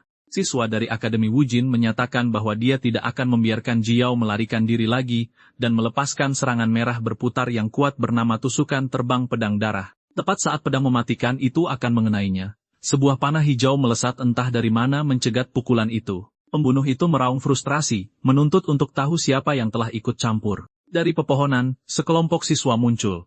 Pemimpinnya, Yan Ze, memanggil Jiao, mengatakan padanya bahwa mereka akan memberikan perlindungan. Jiao mengenali teman-teman sekelasnya yang datang membantunya saat Yan Ze berdiri siap dengan busurnya yang bercahaya. Sementara itu, pada pukul 12 siang di bagian lain hutan, Su Ming menyelesaikan tujuannya dengan menyerahkan pecahan harta karun yang telah dikumpulkannya ke sistem. Sebuah notifikasi sistem segera mengonfirmasi tugas perubahan kelas utamanya telah selesai, dan dia telah dipromosikan menjadi Dewa Pedang Perubahan kelas pertama. Promosi itu datang dengan peningkatan kekuatan besar, peningkatan plus 10 untuk semua atributnya, efek yang ditingkatkan untuk bakat tubuh pedang asal mitologisnya, dan peningkatan 2 kali lipat untuk kekuatan, kecepatan, dan kemahiran berpedangnya. Sekarang jauh lebih kuat, Su Ming merasakan gelombang kepercayaan diri baru tentang rencananya untuk menantang bos tersembunyi dungeon. Dia menoleh ke Jiang Yunqing, dan memberinya gulungan skill penyembuh jiwa. Sebuah notifikasi mengonfirmasi dia telah berhasil menggunakannya, dan cahaya terang menyelimutinya saat dia mempelajari kemampuan baru itu. Detail dari skill tersebut muncul di panel sistem. Buff jiwa, skill platinum tingkat tinggi. Saat diaktifkan, skill itu menggunakan kekuatan jiwa untuk meningkatkan poin pengalaman yang diperoleh semua orang di tim sebesar 200%. Baik Su Ming maupun Jiang Yunqing berada dalam keadaan sangat terkejut. Su Ming tidak bisa mempercayai keberuntungannya yang luar biasa, menyadari dia secara acak mendapatkan skill leveling tingkat dewa. Melihat kesempatan luar biasa ini, seringai nakal menyebar di wajah Su Ming. Dia menunjuk ke arah Jiang Yunqing dan mengumumkan bahwa dia telah berubah pikiran. Dia sekarang akan menyetujui permintaan sebelumnya untuk membantunya menyelesaikan dungeon pemula. Dia sangat gembira dengan keputusannya. Saat Jiang Yunqing merayakan, dia berpikir tentang bagaimana seorang pemain yang cukup berani untuk menghadapi gua goblin sendirian adalah pelindung yang jauh lebih aman daripada tentara bayaran yang disewa oleh kakaknya. Su Ming menghela napas pada dirinya sendiri, berpikir bahwa meskipun dia tidak menyukai nona muda kaya yang menggunakan uang untuk mengambil jalan pintas, dia tidak bisa melewatkan keuntungan yang ditawarkan oleh skillnya yang luar biasa. Tepat saat Su Ming sedang memproses situasi dengan Jiang Yunqing, dia dikejutkan oleh notifikasi sistem. Itu adalah pesan dari Jiao. Sementara itu, di sisi tebing, siswa dari Akademi Wujin tidak terpengaruh oleh bala bantuan, menerjang salah satu rekan satu tim Yan Ze. Dengan ayunan brutal, dia menebas siswa itu, menatap dingin saat tubuhnya jatuh. Sebagai tanggapan, Yan Ze menembakkan panah hijau yang kuat tetapi siswa dari Akademi Wujin menangkisnya, membuat Yan Ze tidak percaya. Mengambil keuntungan dari keterkejutan itu, si pembunuh maju lagi. Rekan satu tim Yan Ze yang lain menyerbu masuk hanya untuk disambut dengan tusukan terbang pedang darah si pembunuh. Serangan itu mengenai kepalanya, membunuhnya seketika. Saat rekan setim kedua jatuh, Yan Ze dan Jiao ditinggalkan sendirian di tengah-tengah mayat. Yan Ze menatap dengan ngeri, menyadari musuh mereka terlalu kuat. Dia terkejut bahwa Akademi Wujin bisa menghasilkan seorang awakenet yang begitu kuat dan penelitiannya tentang siswa pengguna pedang unggul tidak membuahkan hasil. Saat siswa dari Akademi Wujin berdiri di atas para korbannya, sebuah kesadaran mengerikan muncul di benak Yanze. Dia mengenali penyerang mereka sebagai Li Chengguang, siswa jenius bintang 10 dari kota Wuyang dengan profesi tersembunyi maniak pedang. Li Chengguang mengeluh bahwa dia telah membuang-buang waktu, dan jumlah pembunuhannya baru 35 dari 50. Situasinya suram. Yanze, seorang petarung jarak jauh, berada dalam kerugian besar, sementara Jiao kehabisan mana. Putus asa, Yanze bertanya pada Jiao apakah mereka bisa menunggu bantuan. Jiao melirik ikon yang menunjukkan dia telah mengirim pesan ke Suming, tetapi dengan tekad yang suram, dia memberitahu Yanze bahwa tidak ada bantuan yang akan datang. Mendengar ini, Li Chengguang mencibir, mengejek ketidakberdayaan mereka. Dia kemudian menyatakan akan membunuh pemanah yang mengganggu itu terlebih dahulu dan menyerang Yanze. Dalam tindakan pengorbanan diri yang putus asa, Jiao mencegat serangan itu, berteriak agar Yanze lari. Keberaniannya disambut dengan kekuatan yang luar biasa. Li Chengguang dengan mudah melucuti senjatanya. Dia menjulang di atasnya dengan jijik dan dengan kejam mengatakan padanya bahwa orang lemah sepertinya tidak punya hak untuk menyelamatkan orang lain saat dia bersiap untuk memberikan pukulan terakhir. Saat Li Chengguang mengayunkan pedangnya ke bawah, cahaya biru cemerlang meletus. Menangkis pukulan fatal tepat pada waktunya untuk menyelamatkan Jiao. Tertegun, dia mendongak saat sebuah suara memanggil namanya. Yang mengejutkan, itu adalah Suming. Dia berdiri di tebing di atas, sosok soliter dengan latar belakang siluet Yanze yang kalah dan Li Chengguang yang haus darah. Suming telah menerima pesan Jiao, dan kata-katanya yang tanpa pamrih bergema di hatinya. Pesan itu bukan permintaan bantuan, tetapi peringatan putus asa agar dia menjauh. Ini memicu banjir kenangan dari kehidupan masa lalunya. Jiao berjuang untuknya, mati untuknya, tidak pernah takut bahaya apapun untuk menyelamatkannya.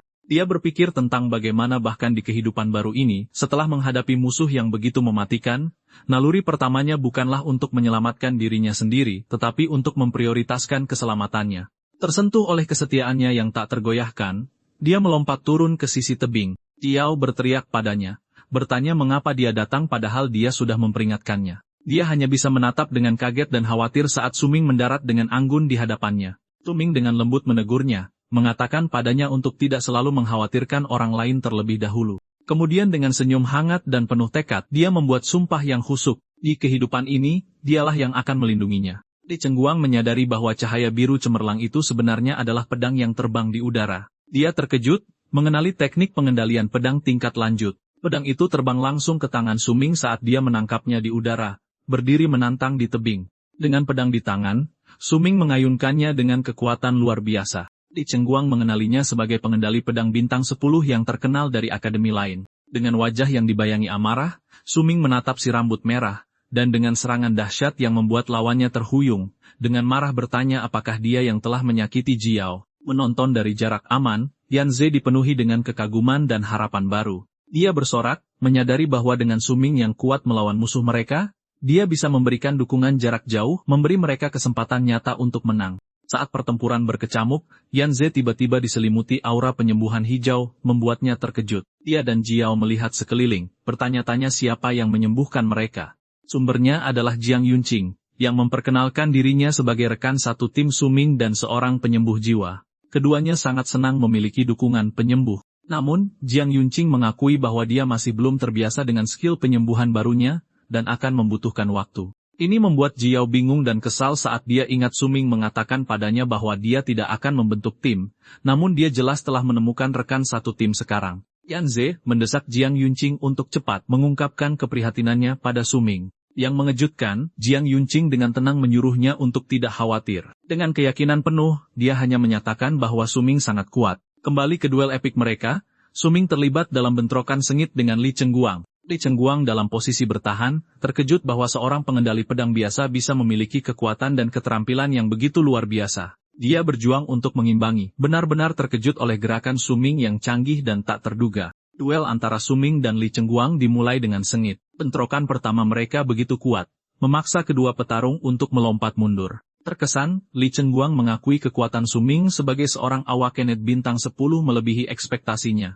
Dia kemudian menantangnya, ingin melihat siapa yang lebih kuat, dirinya sendiri, maniak pedang bintang 10 dari kota Wuyang atau Suming, seorang pengendali pedang dari Akademi Xuanjing peringkat rendah. Mendengar nama itu, Suming sadar dia pernah mendengar tentang Li Chengguang sebelumnya. Dia ingat pria itu adalah tokoh penting dalam kehidupan masa lalunya, meskipun dia belum pernah bertemu dengannya. Terkejut menghadapinya begitu cepat, Suming tidak gentar dan menghadapi tantangan itu dengan seringai percaya diri. Dia menyerbu ke depan, ingin menguji pedangnya melawan pedang Li Chengguang. Senjata mereka berbenturan dengan kekuatan yang luar biasa. Sebagai tanggapan, Li Chengguang melepaskan kemampuan tusukan terbang pedang darahnya, mengirimkan proyektil energi merah ke arah Suming. Suming terkejut dengan taktik itu, tetapi dengan terampil menangkisnya dengan pedangnya. Namun ini adalah tipuan. Li Chengguang berteriak bahwa Suming telah jatuh ke dalam perangkapnya. Energi merah dari pedang yang ditangkis berputar di sekitar Suming, melumpuhkannya. Li Chengguang menjelaskan bahwa energi pedang itu bisa mengunci musuh di tempat. Dengan Suming yang terperangkap, Li Chengguang bergerak untuk pukulan terakhir. Berteriak agar lawannya mati. Tapi Suming tidak berdaya. Dia menggunakan kemampuan kontrol pedangnya untuk meluncurkan pedangnya dari tangannya, menghadapi serangan Li Chengguang dalam bentrokan energi besar yang menghancurkan mantra pelumpuh. Sekarang bebas, Suming dengan mudah menghindari serangan lain dari Li Chengguang yang terkejut. Dengan senyum percaya diri, Suming berkata sekarang gilirannya, dan secara telekinetik memanggil kembali pedangnya. Melihat lawannya untuk sementara tidak bersenjata, Li Chengguang mencibir, menantang Suming untuk memblokir serangan berikutnya, tanpa senjata saat dia maju. Tapi kepercayaan diri berlebihan Li Chengguang adalah sebuah kesalahan. Saat pedang Suming terbang kembali, pedang itu menebas dadanya, menumpahkan darah dan membuatnya terluka dan marah karena dipermainkan. Tanpa gentar, Li Chengguang menggenggam senjatanya dan menerjang maju sekali lagi, tetapi Suming berada di level yang berbeda. Dia mengaktifkan skill langkah bayangan dewa, diikuti dengan teknik bernama 5 pedang bayangan kekacauan. Dengan kecepatannya yang meningkat pesat, dia dengan mudah meliuk-liuk di antara ayunan panik Li Chengguang, dengan anggun menghindari setiap serangan. Li Chengguang bingung, tidak dapat memahami bagaimana kecepatan lawannya tiba-tiba meningkat begitu pesat. Sebelum dia bisa bereaksi, Suming muncul di belakangnya, menawarkan permintaan maaf yang tenang saat pedangnya yang dikendalikan secara telekinetik terbang di udara. Dengan senyum percaya diri, Suming menyatakan bahwa pedangnya telah kembali. Setelah selesai menyembuhkan, Yan Ze, Jiao, dan Jiang Yunqing bergegas memberikan bantuan. Yan Ze berteriak agar Suming bertahan karena mereka datang. Mereka tiba di tempat kejadian hanya untuk dihentikan oleh pemandangan yang mengejutkan. Pertarungan tampaknya telah berakhir dengan Li Chengguang berlutut kalah di hadapan Suming yang menang. Kelompok itu kagum, memuji Suming karena telah mengalahkan lawan yang begitu kuat sendirian. Saat teman-teman Suming merayakan, bahaya belum berlalu. Di belakangnya, Li Chengguang bangkit, tubuhnya melonjak dengan energi merah gelap. Jiang Yunqing menyadari ancaman itu dan berteriak agar Suming waspada. Suming berbalik tepat saat Li Chengguang, percaya dia punya celah, menyerbu ke depan untuk satu serangan terakhir yang putus asa. Dengan raungan marah, dia mengayunkan senjatanya dalam tebasan terakhir yang brutal. Saat serangan terakhir Li Chengguang datang, teman-teman Suming menyaksikan dengan ngeri. Yan Ze dan Jiang Yunqing tertegun dalam diam sementara Jiao yang ketakutan meneriakkan nama Suming. Serangan itu mengenai sasaran, melukai Suming saat badai pedang energi merah meletus di sekelilingnya. Li telah melepaskan skill terkuatnya, pedang cepat hutan hujan. Teknik itu menciptakan pusaran kacau dari tebasan energi merah yang tak terhitung jumlahnya yang sepenuhnya mengelilingi Suming. Terluka tapi tertawa, Li Chengguang dengan penuh kemenangan menyambut lawannya ke dalam formasi pedangnya. Melihat Suming terjebak dan terluka, Jiao panik dan mencoba bergegas menolongnya, tetapi Yan Zi dengan cepat meraih lengannya, menahannya. Dia mendesaknya untuk tenang, memperingatkan bahwa menerobos masuk ke formasi pedang mematikan itu akan menjadi pengorbanan yang sia-sia. Jiao meronta dari cengkeramannya, berteriak bahwa dia harus menyelamatkan Suming, bahkan jika itu berarti kematiannya sendiri. Tiba-tiba, sebuah suara tenang memecah kekacauan, menyuruh Jiao untuk mendengarkan. Dia berhenti, terkejut dan bingung. Suara itu adalah suara Suming yang berbicara dari dalam pusaran yang mengamuk. Dia dengan tenang memperingatkan teman-temannya untuk tidak mendekat. Ketenangannya tetap terjaga bahkan saat terjebak dalam serangan pamungkas musuhnya.